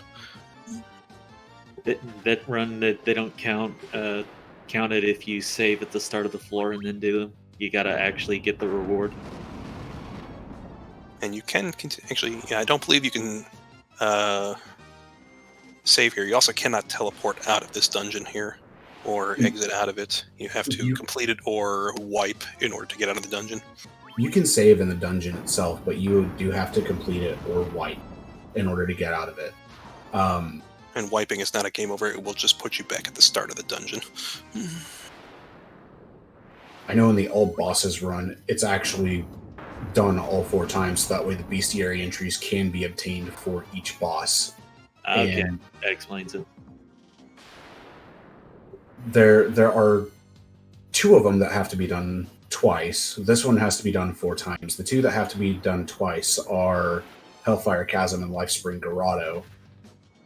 Hellfire Chasm consisting of 10 floors, Lifespring consisting of 20, and then the final one, which was Whisperwind Cove, consists of 40 floors, has a weapon called the Ultima Weapon that does some interesting stuff. It has attack power based upon what your current HP is compared to your max HP. But the Barbarian Sword is still more powerful than the Ultima Weapon itself. And notably, these dungeons are in the GBA version of the game as well.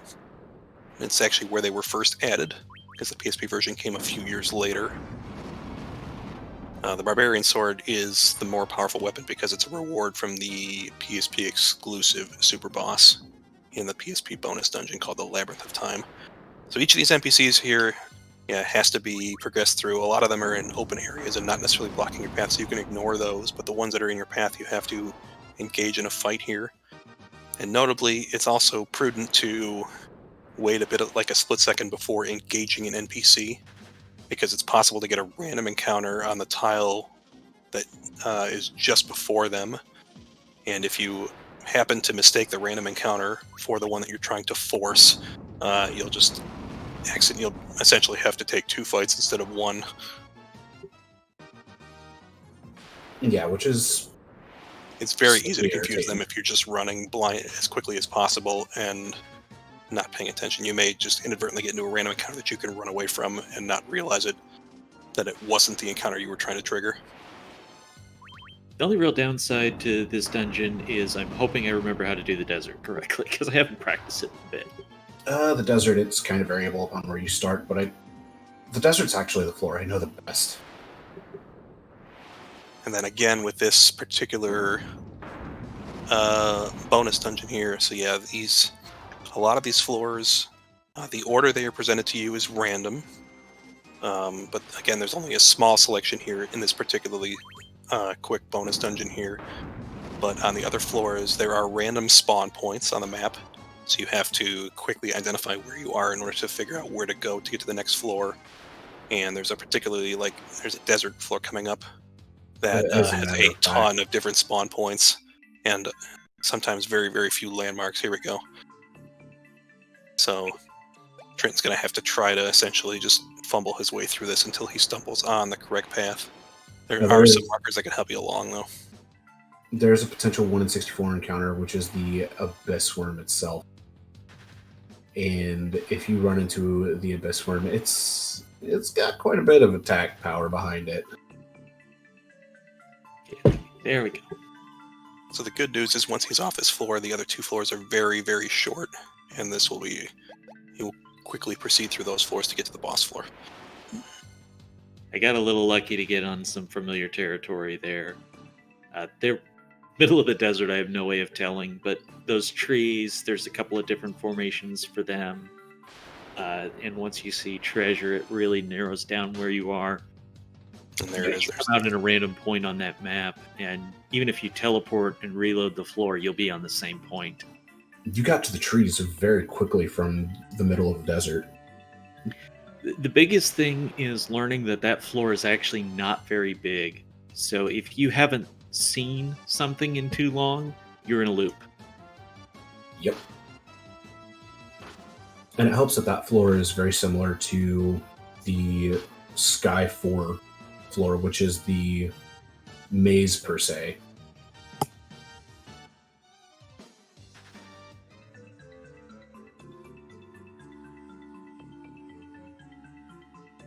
Fourth floor here, so this is another quick floor.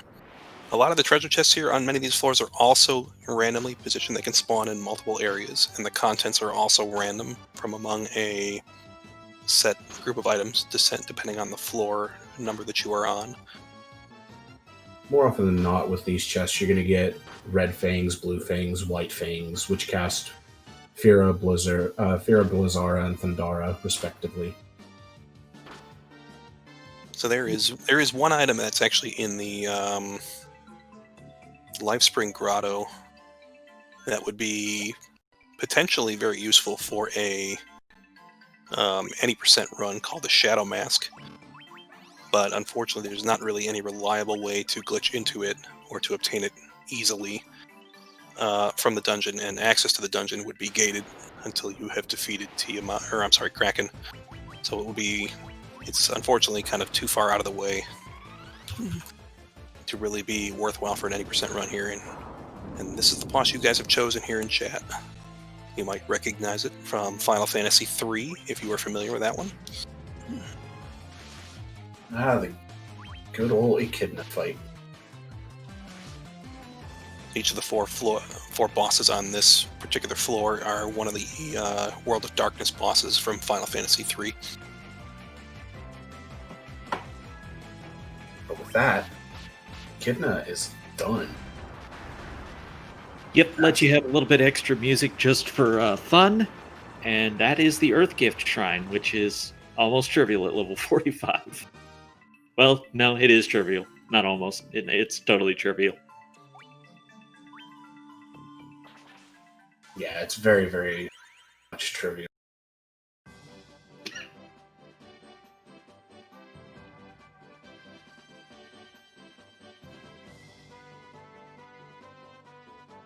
Well, that was fun to see. I'm looking over to Discord. It looks like they're still setting up. So, hey, let's go talk to a friend. We got a fountain here.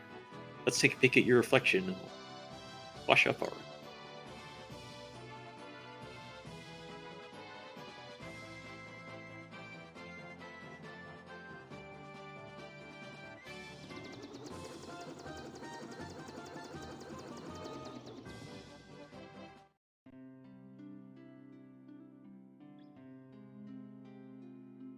Take that for what you will. Oh yeah, the Shadow Mask would not be easy to obtain at all. Yeah, if you were able to get it, it would have even more agility than the items that we have been using along this route.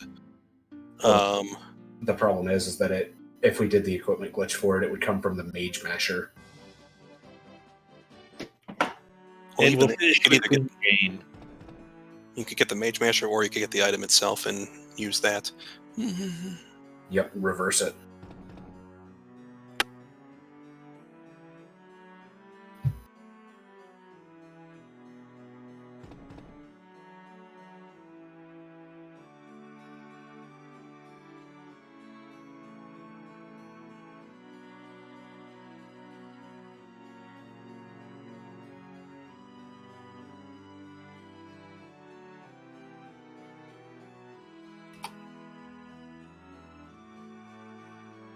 Well, thank you, Trenton, for everything. Yes, thank you very much, Trenton. Chad, hope you appreciated the memes. Thank you so much, and good luck to the next runner. We'll be passing it off to Sonic Man with Streets of Rage through 4.